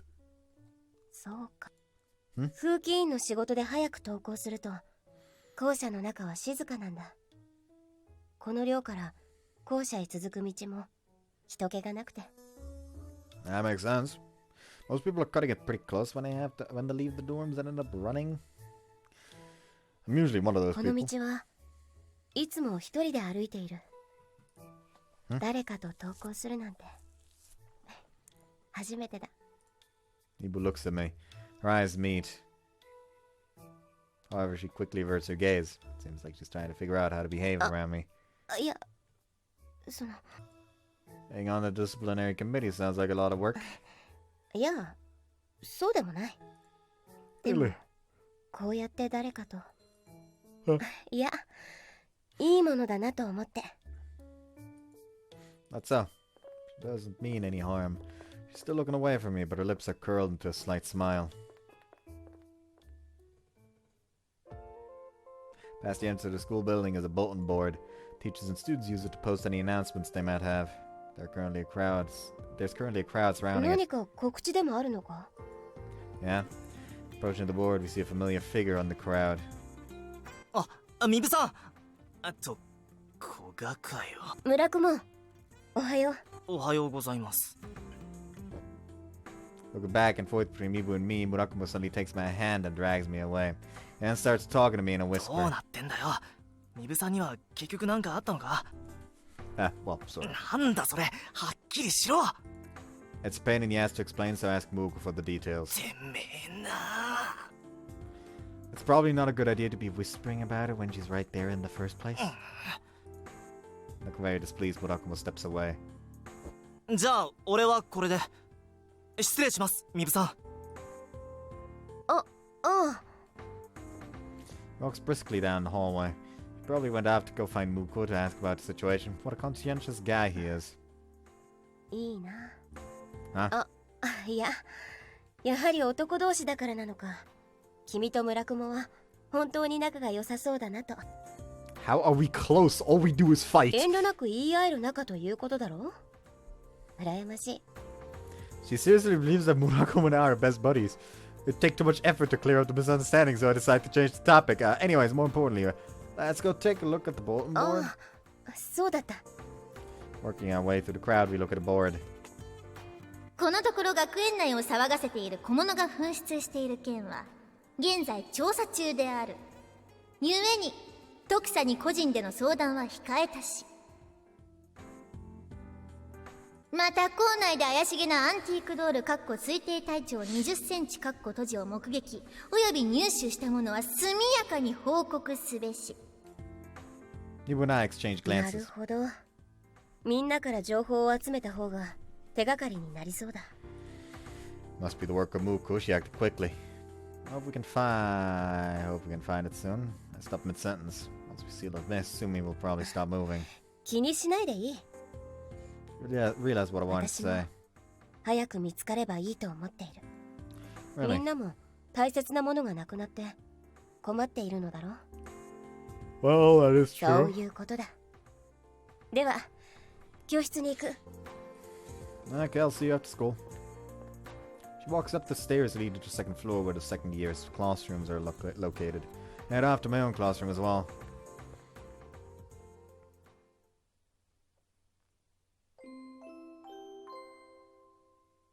下校時刻になりました。全校生徒は速やかに校内から退出し、繰り返します。 Yes, we got it. 速やかに帰宅するように。おい、もたもたすんな。 And it's now after school, and the disciplinary committee members are hard at work. Mibu seems to be the same as always. I won't disturb you while you're working, so I'll head over to the bureau office. See you な around. ぜ君がここに来るのですか？ What? ミブさんは Oh, she's doing disciplinary committee work in the hallway. 君はミブさんの担当です。彼女のそばを離れてもらっては困ります。うんうん。こっちの仕事は俺たちに任せて。 So does that mean you found the mist already? まだ。 And you want me to leave things to you? 相変わらず小物の紛失は続いています。 I wonder how Mibu feels about all this. そのために君がミブさんの担当なのでしょ？早く言ってください。 Hey now, even normal friends don't stay together 24/7. Well, if I'll stop the mist. Alright then. お疲れ様。よろしくお願いします。 As I'm opening the office door. Ah! I see Mibu standing there. すまない。今ノックしようか迷っていたところ。ミブさどうかしましたか？Yeah? 空気院の仕事が終わったから様子を見に来たのだが。 Saying that, she turns her gaze to the floor, embarrassed. Similarly to yesterday, we're walking back to the dorms together under the pretense of being よかっ friends. たのか？特殊事案調査分室の仕事は。 My work is to watch over you. そうか。そういうことなんだな。 Doesn't seem like those two have found the mist yet. そうか。 It's been a while since I've done this. 何がだ？ Ever since I first came here, I had to go to the bureau after classes almost every day, so I rarely ever get to go back to the dorms before そ nightfall. うか。Yeah? 友達同士は普通なら何をして遊ぶんだろう。 Huh? Does she really not have any friends of her own? I guess maybe go shopping on the way back to school or browsing through a bookstore. If they're all girls, they'd probably go for お tea. 茶。なるほど。 But here you can't go anywhere after school besides the dorms, so I don't know what the other students do. 私にはよくわからないが、皆それなりに交流はしているようだが。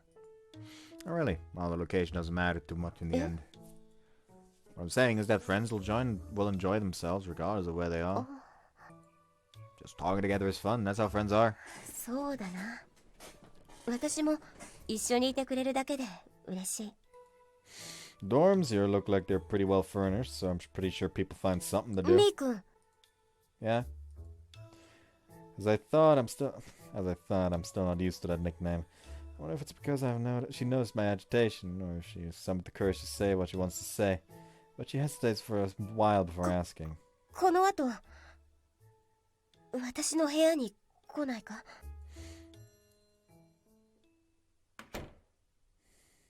Accepting Mimu's invitation, I enter her room. Going to a friend's room is pretty normal, I think. おかえり。ただいま、すみちゃん。 Sorry for intruding. みーくん、いらっしゃい。今日もも来てくれるなんて嬉しいわ。ね、姫ちゃん。そうだな。She sets her bag down on her desk. In a minute, she takes out her textbooks and notebooks. She organizes them. How methodical of her. So I'm thinking about what to do ほらほ now. ら、ミーク、座ってちょうだい。 Okay. 姫ちゃんもダメよ。せっかくお友達が来てるんだから。すまない。いつもの癖でつい片付けを。That's fine, I'll chat with Sumi. ミーくんたら。 I've been wondering, did Mibu name you Sumi? いや、違う。もともと、私は人形には名前をつけないようにしているんだ。Huh, why? うっかり人前で名前を呼んでしまったら、恥ずかしいだろ。Is it really? It's pretty common for girls to name their possessions. So who came up with... スミちゃんはスミちゃんよ。そうなんだ。動き出した時から自分のことをスミちゃんと。スミちゃんは最初からスミちゃんよ。 So does this mean the misnamed? Do all the missing items have names too then? I got a bit lost in thought. ミー君？ Sorry, I was just thinking about い something. や、いいんだ。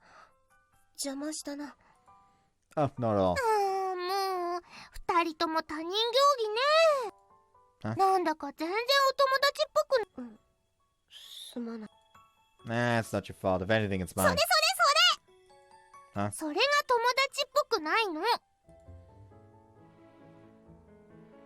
Should I call Tsubaki-chan then? The instant I say that, Mibu goes quiet. She then quickly curls up and looks away.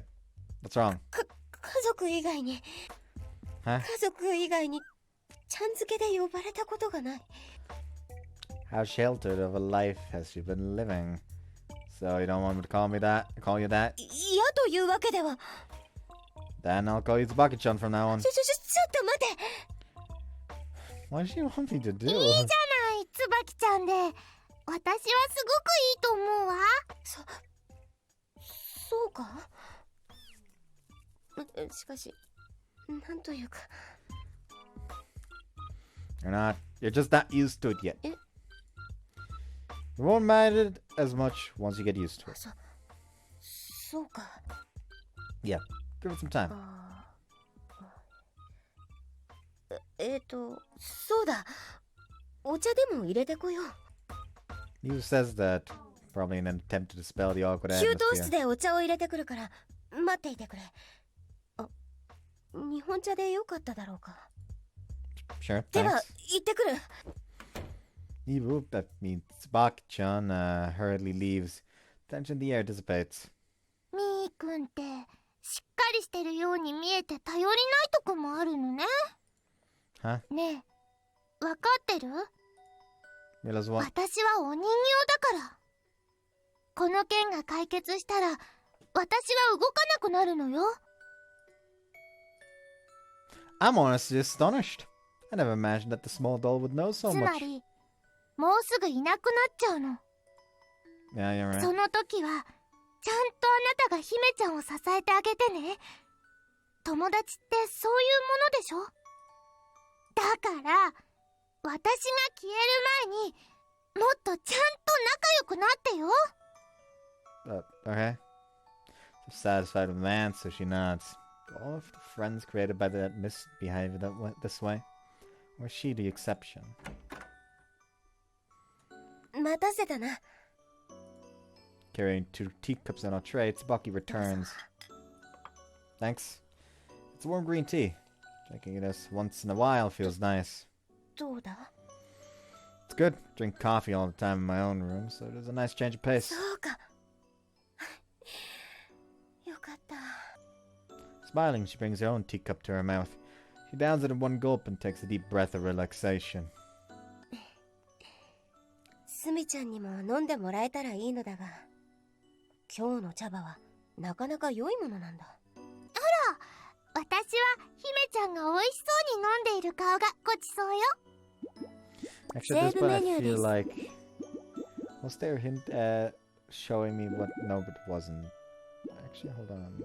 セーブメニューです。 No, that was from the line I had to read out.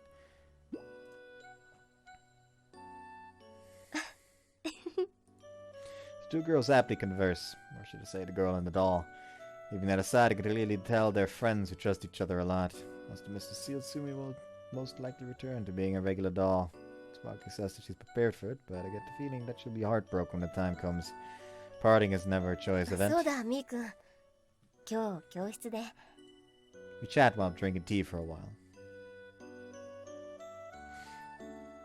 私もう寝る時間。え？もうそんな時間か。おやすみなさい、姫ちゃん。みーくん。 Good night, huh? Despite how animated she was the next instant, she flopped down lifelessly. Whoa, that was sudden. まったくだ。Tsubaki picks up Sumi while forcing a smile on her face. She's neither moving nor talking, almost as if she were a doll, when she actually is one. Tsubaki places her on the shelf with the rest of the dolls. All of them, including Sumi, are still sitting nice and snug. It's like she's really asleep. Does she wake up once it's morning? 私が目覚めるともう起きている。おはようの挨拶をしてくれるんだ。Wow. 私が学園にいる間は部屋で留守番をしてくれているようだ。Wonder what she does during that もちろ time. ん部屋から出ることはない。誰かに見られたら驚かれるからと。That's a no-brainer. If someone saw Sumi walking around, they'd report it to the bureau in the blink of an eye. Well, given her size, she probably wouldn't be able to open the door そ anyway. うなんだ。でもスミちゃんと外に遊びに行けたら楽しいだろうな。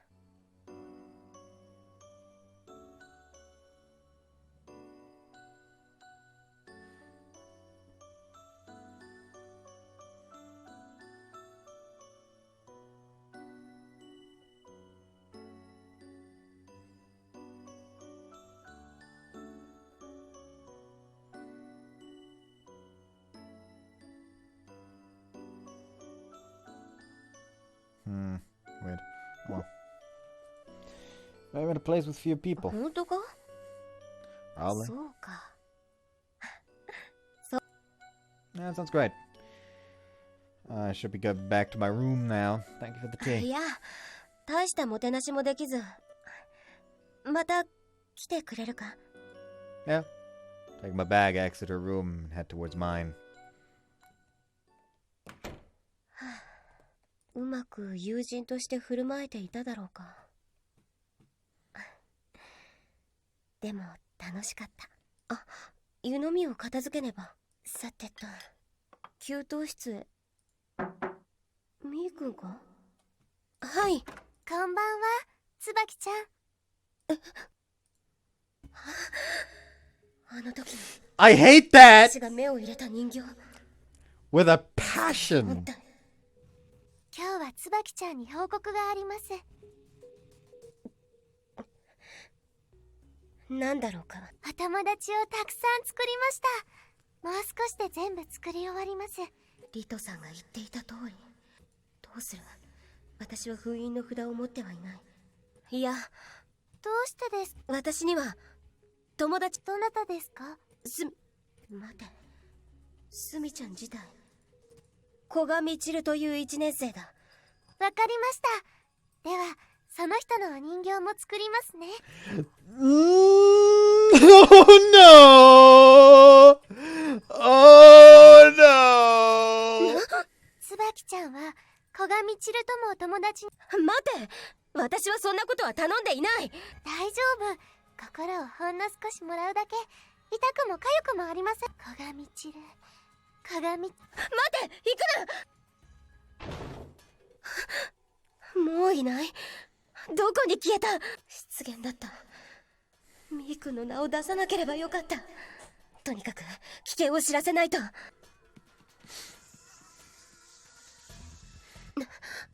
ここだな。私だ！椿だ！古賀くん、いるのか？開けてくれ！いないのか？返事がない。しかし先ほどは部屋に戻ると言っていたし、この時間なら部屋以外どこに？まさかもうあの人形が。古賀くん、大丈夫か？そうだ、風紀委員会用のマスターキー。非常時にしか使用は認められていないが、いや、今は非常時だ。みーくんいない？こっちか？みー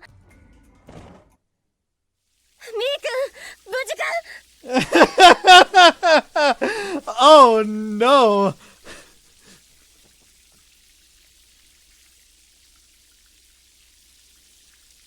Huh?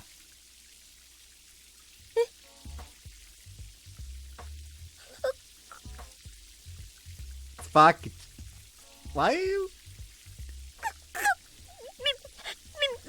みーくんがミストの人形が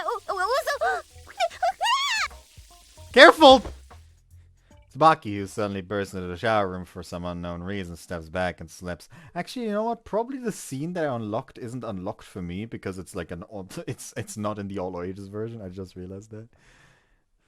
The Neko scene, I mean. Careful! I rush to grab her falling body. It was an instinctive reaction. Next thing I know, I can feel the smooth floor tiles against my back. And on top of me is... Tsubaki? Tsubaki's lying on top of me. In spite of an entire person lying on top of me, I don't feel any heaviness. Her face is close to mine. They're practically touching. No, they might have touched at some point. She doesn't say anything.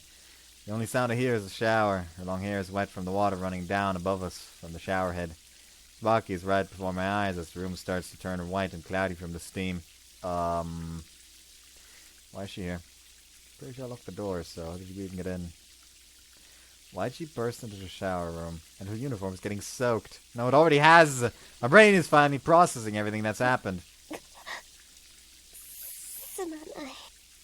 She gets off of me and stands up. I raise my upper body now that it's gotten lighter. Her skirt is drenched and sticking to her skin. She looks away from me and walks out of the shower room. Wait, are you planning on going back looking like that? Clatter, but she doesn't look back. I really get up. Go ahead and use the towel I left there. I'm sure you had something to talk to me about, so wait for me outside in my room. You'll catch cold like that. Even though her back's turned to me, I can tell that she nodded. She exits the shower room and closes the door. What the heck was that all about? Turn off the running shower and return the fallen shampoo and soap balls to their rightful positions. My hips hurt a little. Well, of course they would, falling onto a tile while naked. Wait. Naked. Right, because I was taking a shower. Taking another look at myself, my face turns pale. Well, I'm a guy, so it's not a big deal if I'm seen naked. As much as I'm trying to think optimistically, I can't relax. Did you see? How much? And where? I really don't want to think about it. It seemed pretty calm while we were on the floor, so maybe she didn't see that much after all. It would have been strange for her to scream, but, it wouldn't have been strange for her to scream, but she did nothing of the sort. We were so close together, but she didn't seem particularly disturbed or anything. She did seem flustered while she barged in, though. Really glad she didn't scream. If she did, someone else would have probably come to see what was going on, and I would have been screwed. Ugh, it's cold. I feel bad for making her wait, so I hurry up and get changed. タオルまで借りてしまって悪いことをした。バ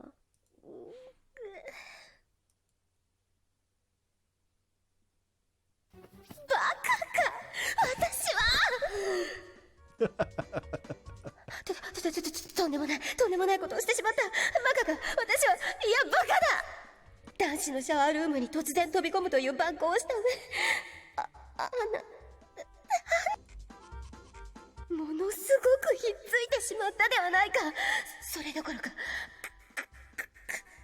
唇に何か触れたような。いや気のせいだ。そうに違いない。いやそうでなければ困る。取り返しのつかない失態だ。もし気のせいではなかったら私はみーくんと、いや気のせいだ。断じて気のせいだ。 What's your imagination? Checking up on how she's doing, it seems that she's wiped herself off and her hair and uniform are starting to dry. It's a mystery why the towel has been haphazardly tossed onto the floor, though. Do you need another towel? いや大丈夫だ。それはつい興奮してくしゃくしゃに。いやなんでもない。 She swiftly picks up the towel. If you say so, as long as you don't catch cold. すまない。突然飛び込んでしまって。No worries, it was just a surprise. I should apologize ど to う you して too. だ？ミー君が悪いことなんて一つもない。 Well, usually in this situation, it's the man's responsibility to apologize. 男だ女だなんて関係ない。私が突然飛び込んだのだから、私が全面的に悪い。申し訳ない。 She gives me a deep どうやって bow. 責任を取ればいいのか。 Make it up to me. There's no need for that. Besides, it must have been unpleasant for you too, right? Pretty sure teenage girls wouldn't like seeing naked men, probably. 嫌な思い？なぜだ？ Well, it's fine if you're not bothered by 嫌な it. 思いなどしていない。私はいたって平気だ。 That's great then. Which means that you probably didn't get a good look at me in the nude 弟 after を all. 何度も風呂に入れたこともあるし、見慣れているから平気だ。 What? You seeing it? Seeing what? だから弟が幼稚園の頃、母に頼まれてよく風呂に入れていてたな。だから見慣れている。 Kindergarten. Completely unfazed despite the difference in our ages. What in the world? いや、別にたくさん見ているわけではないが、何もかも平気というわけでもないが。いや、今は平気だった。別に気分など悪くしてないからな。 So you did see? The expression on the face gives away what's on her mind. Shoot. 見ていない。 Her straightforward denial doesn't change a thing. She obviously saw. Unintentionally heave a sigh. すまない。 She returns to her usual た serious だで face. さえ、私のせいでミストが起動して、わざわざ友達にまでなってもらったのに。 Her voice grows weak as she 自 criticizes 分が herself. こんなに無能だとは思っていなかった。これまで風紀委員の仕事はちゃんとやれていると思っていたんだ。だがミー君には迷惑をかけ通しだ。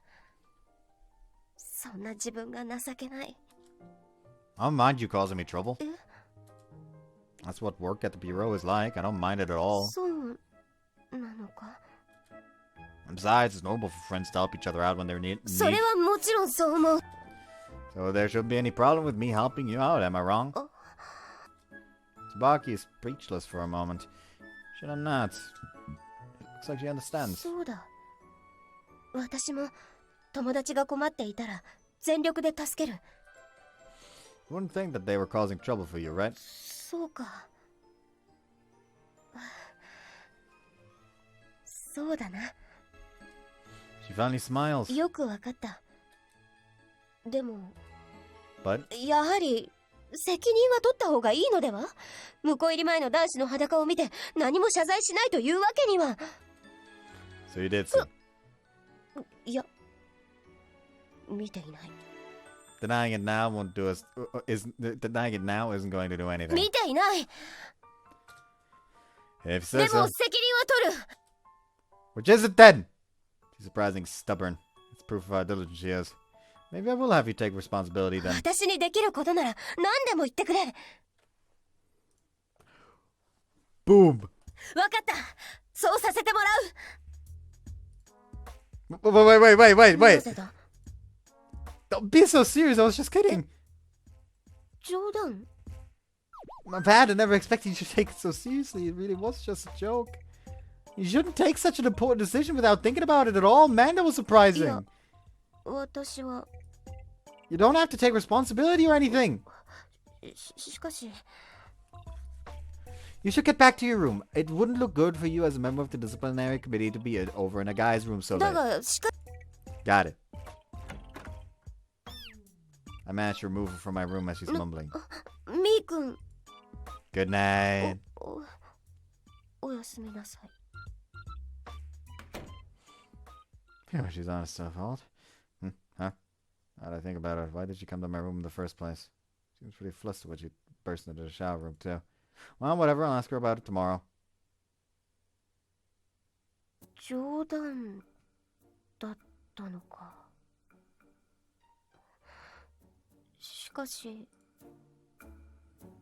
Marry me. わかった。そうさせてもらう。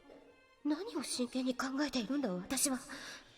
みーくんと結婚だなんて。いや、あれは冗談だからして。 Marry me. Marry me. Marry me. I can't go any deeper.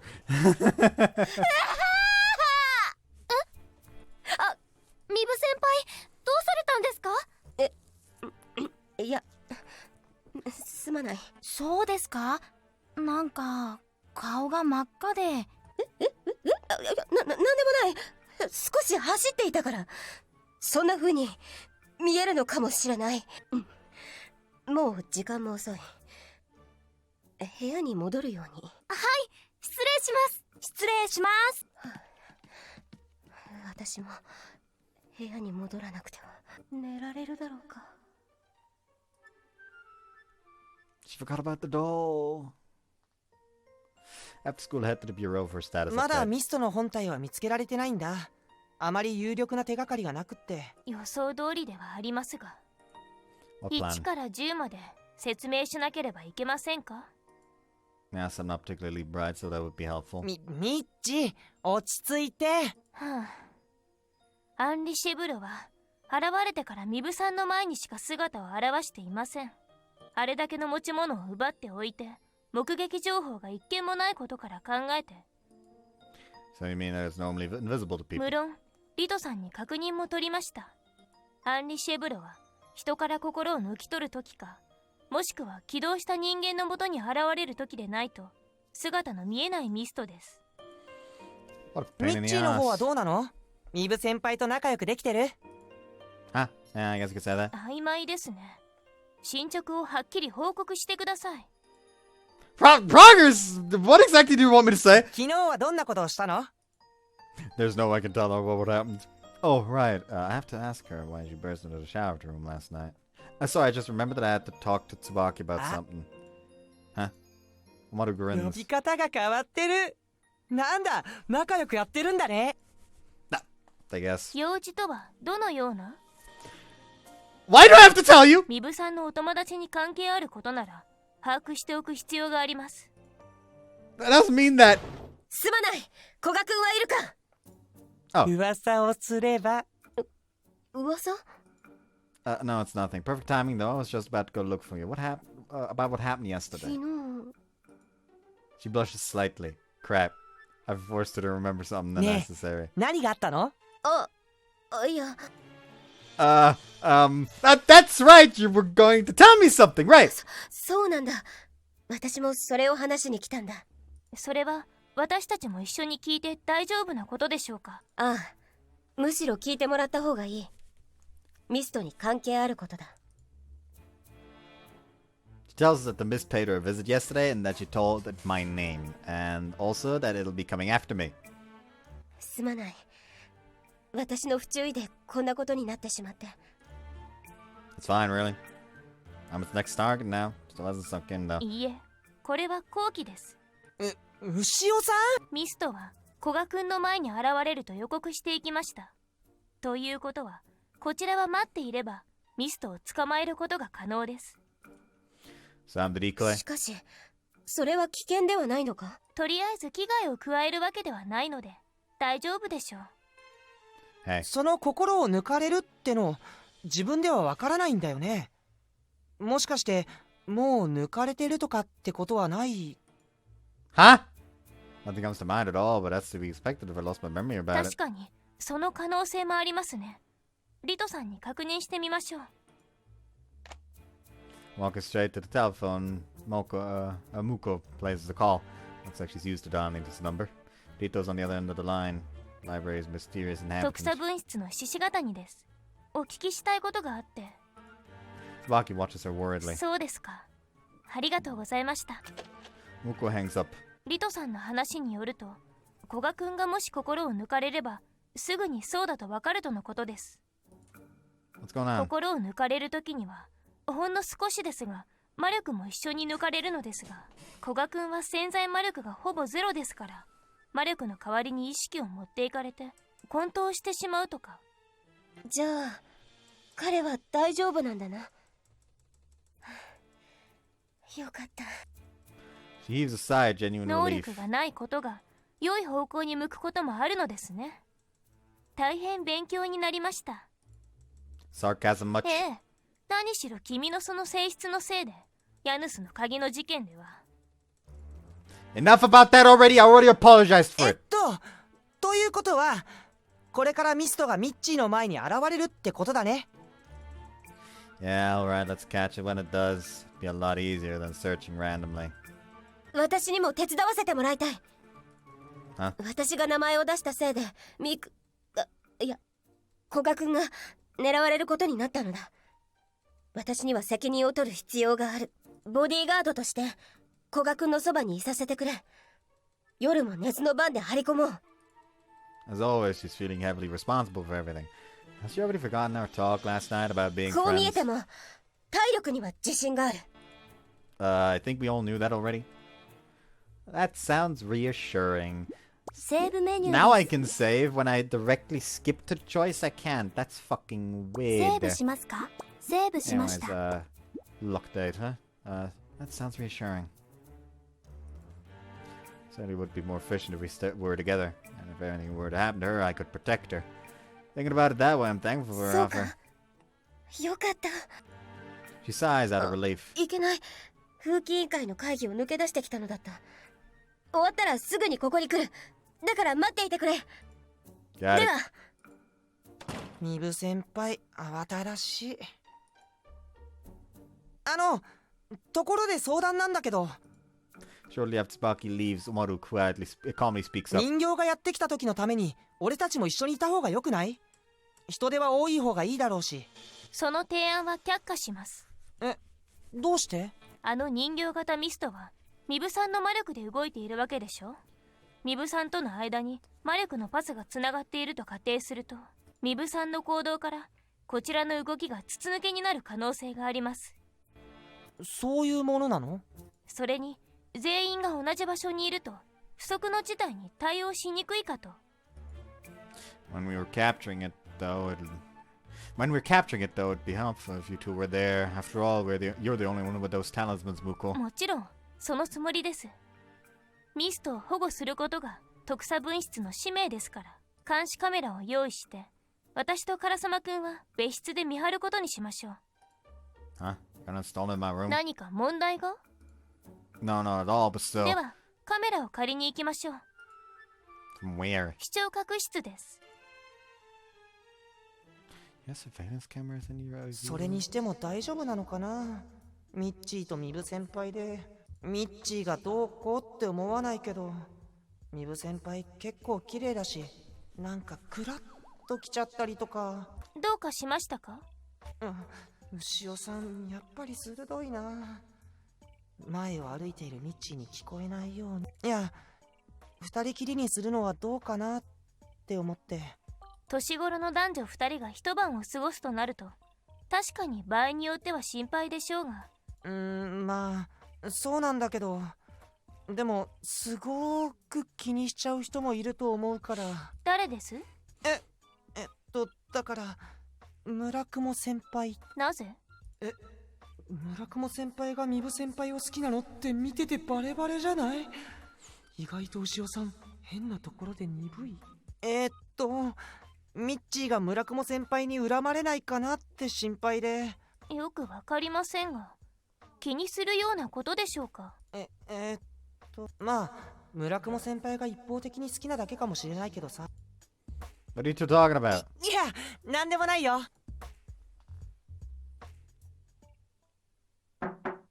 お邪魔します。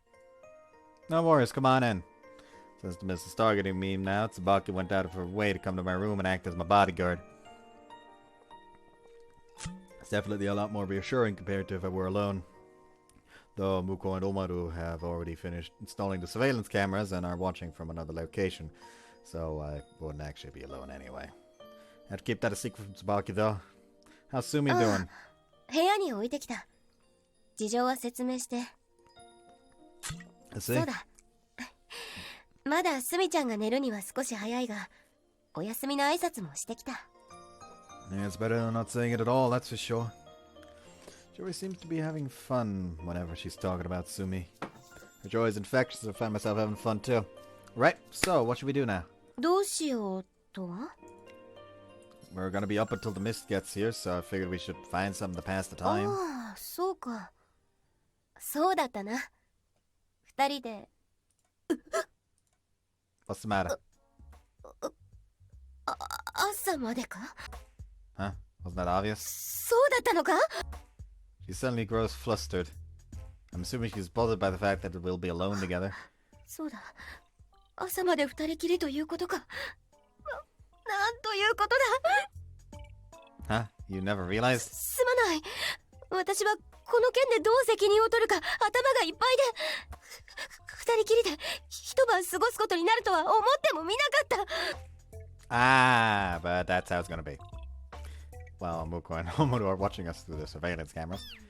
She doesn't know that though, but so I can't blame her for panicking. It still doesn't change the fact that physically it's just two of us in this room. That's probably why she's so flustered right now. すまない。このような状況にしてしまって。It's fine. Don't worry about it so much. しかし、私がミストを起動して。Like I said, it's fine. Muko and Omoru are doing their best, and I'm sure it'll work out in the end. ミ君。And I told you yesterday already.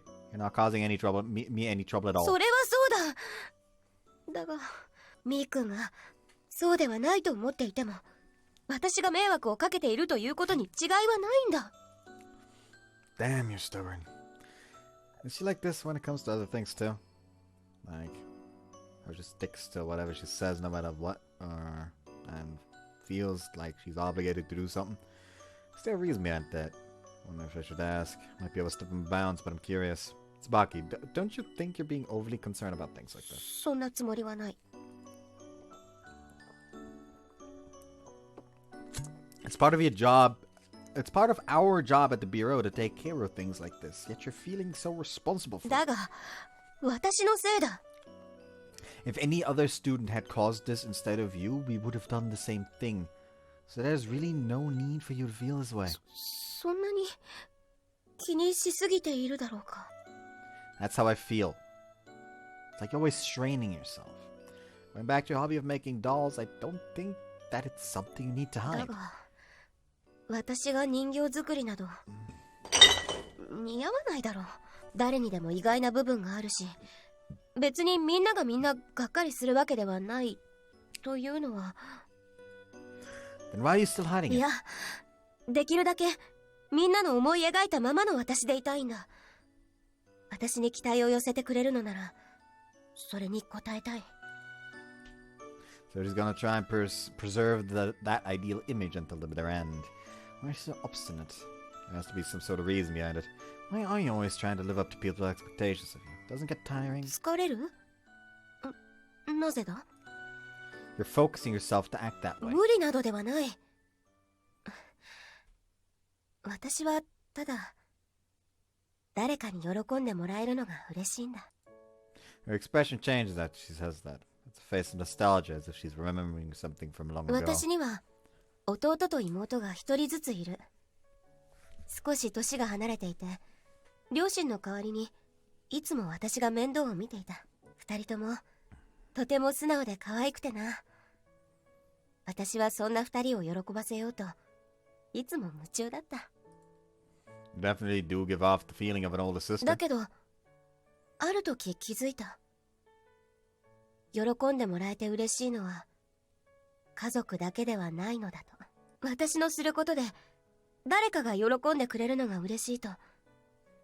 もっと喜んでいる顔が見たいと思った。だからもちろんみーくんの喜んでいる顔も見たいと思っているぞ。 How selfless can she be? I'm worried that she'll be taken advantage of someday. I understand how you feel, but I don't think it's related to how you're keeping your hobby a secret. いや、同じだ。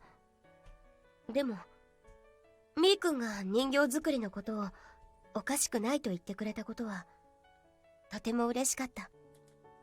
Then why are you still hiding it? 厳格な風紀委員としての身分椿を知っている者がそんな趣味があると知ったら抱いていたイメージとは違うと期待を裏切ってしまう。 Everything she does is in order to make others happy. However, that also gave birth to the notion of I don't want to destroy the image others have of me. Though even if others did find out about her hobby, I don't think that would happen. She stubbornly refused to change her way of thinking, so this was going to get そ troublesome. れなのに今回のことではみーくんに期待を裏切るどころかそれ以上の失態を繰り返しなんと詫びをすればいいのか。 How many times do I have to tell you not to worry about it? わざわざお友達としてお付き合いしてもらいながらシャワー室に飛び込んで And saw, 見てない。 he's still gonna keep stubbornly denying it, huh? She's blushing and her voice is breaking. It's a dead 挙 giveaway. 句の果てにミストの標的にまでしてしまって。 You couldn't have done anything about it. 仕方なくなどない。 She starts curling up on the spot. You can tell that the face she's making is so apologetic that you can't even bear to show me. Damn it. Her sense of responsibility is so much stronger than I anticipated. Hey, why don't you try relaxing a bit? 力 I think it's amazing that you want to make others happy. ありがとう。 But is it really necessary to force yourself into a situation where you can't even openly say what you like to do? そうなのだろうか。 The way you approach things is direct and extreme and clumsy, I 不 guess. 器用？そんなことは初めて言われたよ。 I don't mean to say that you're all thumbs. I'm referring to your thought process. She stares at me dumbfounded. I wonder if my message got through to her. I bet nobody knows that side of you. そうだな。少なくともどんなことでも器用にこなすと評価されていたように思う。Then my belief is that you overexert yourself. そうかもしれない。それでこんなに失敗を。 I think that you act naturally when you're talking to Sumi, though. I say that she looks at me, her expression one of astonishment. What I said probably came out of left field for her. I merely stated what I thought all this time. I like that Tsubaki more. You look like you're having tons of fun when you're talking to her. Great if you were like that all the time. すみちゃんと話しているとき。 Possibly because she was reminiscing about the time she spent with Sumi, Tsubaki's expression slackens. It'd be great if she showed this face all the time. Though I don't think that's going to be happening anytime soon. And it's not only when you're talking to Sumi. You also look like you're enjoying yourself and you're talking about dolls too. そんな顔をしていたか？ Yeah, you never realized that because you can't see your own ど face. んな顔をしているんだろ Do you want me to hold up a mirror the next time we talk about う。dolls? いい。なんだかそんなのは恥ずかしいじゃないか。I think this is my first time seeing her give this such a cute reaction. This is not bad at all. What am I getting so excited over? みーくん？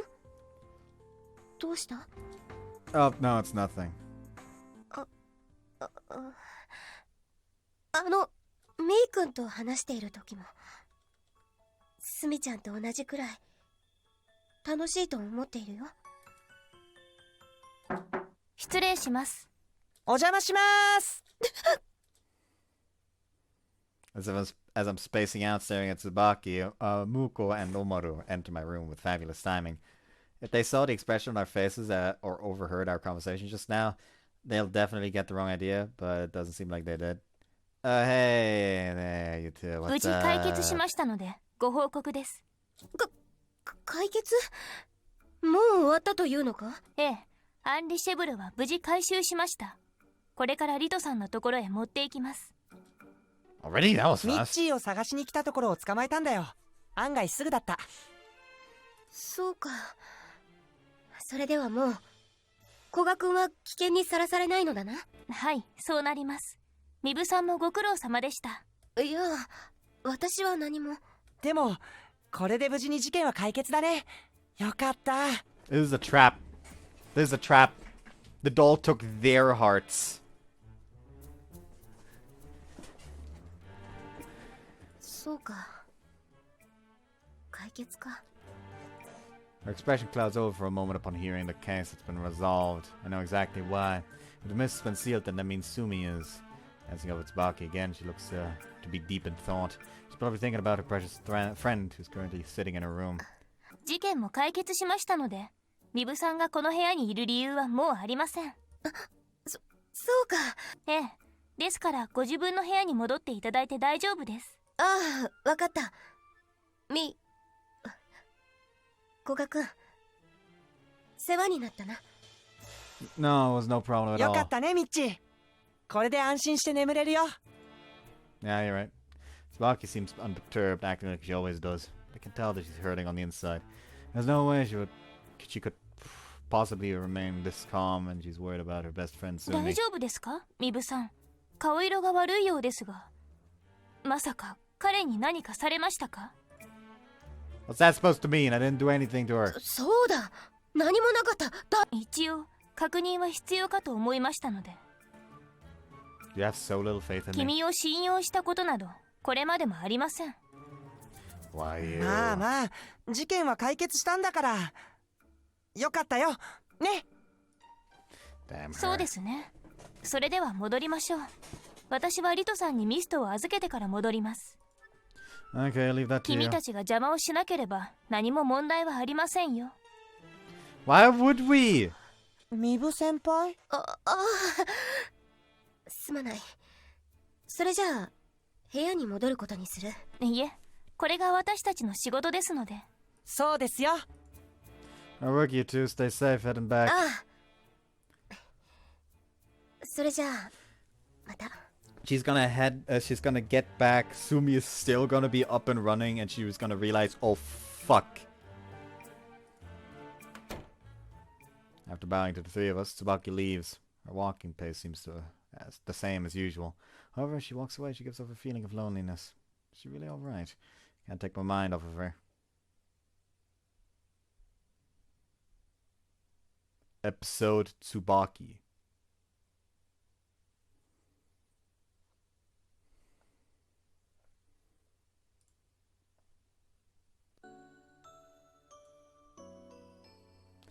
And with that, we've entered episode Tsubaki, so, yeah. セーブメニューです。セーブしますか？セーブしました。 See you next time, bye bye.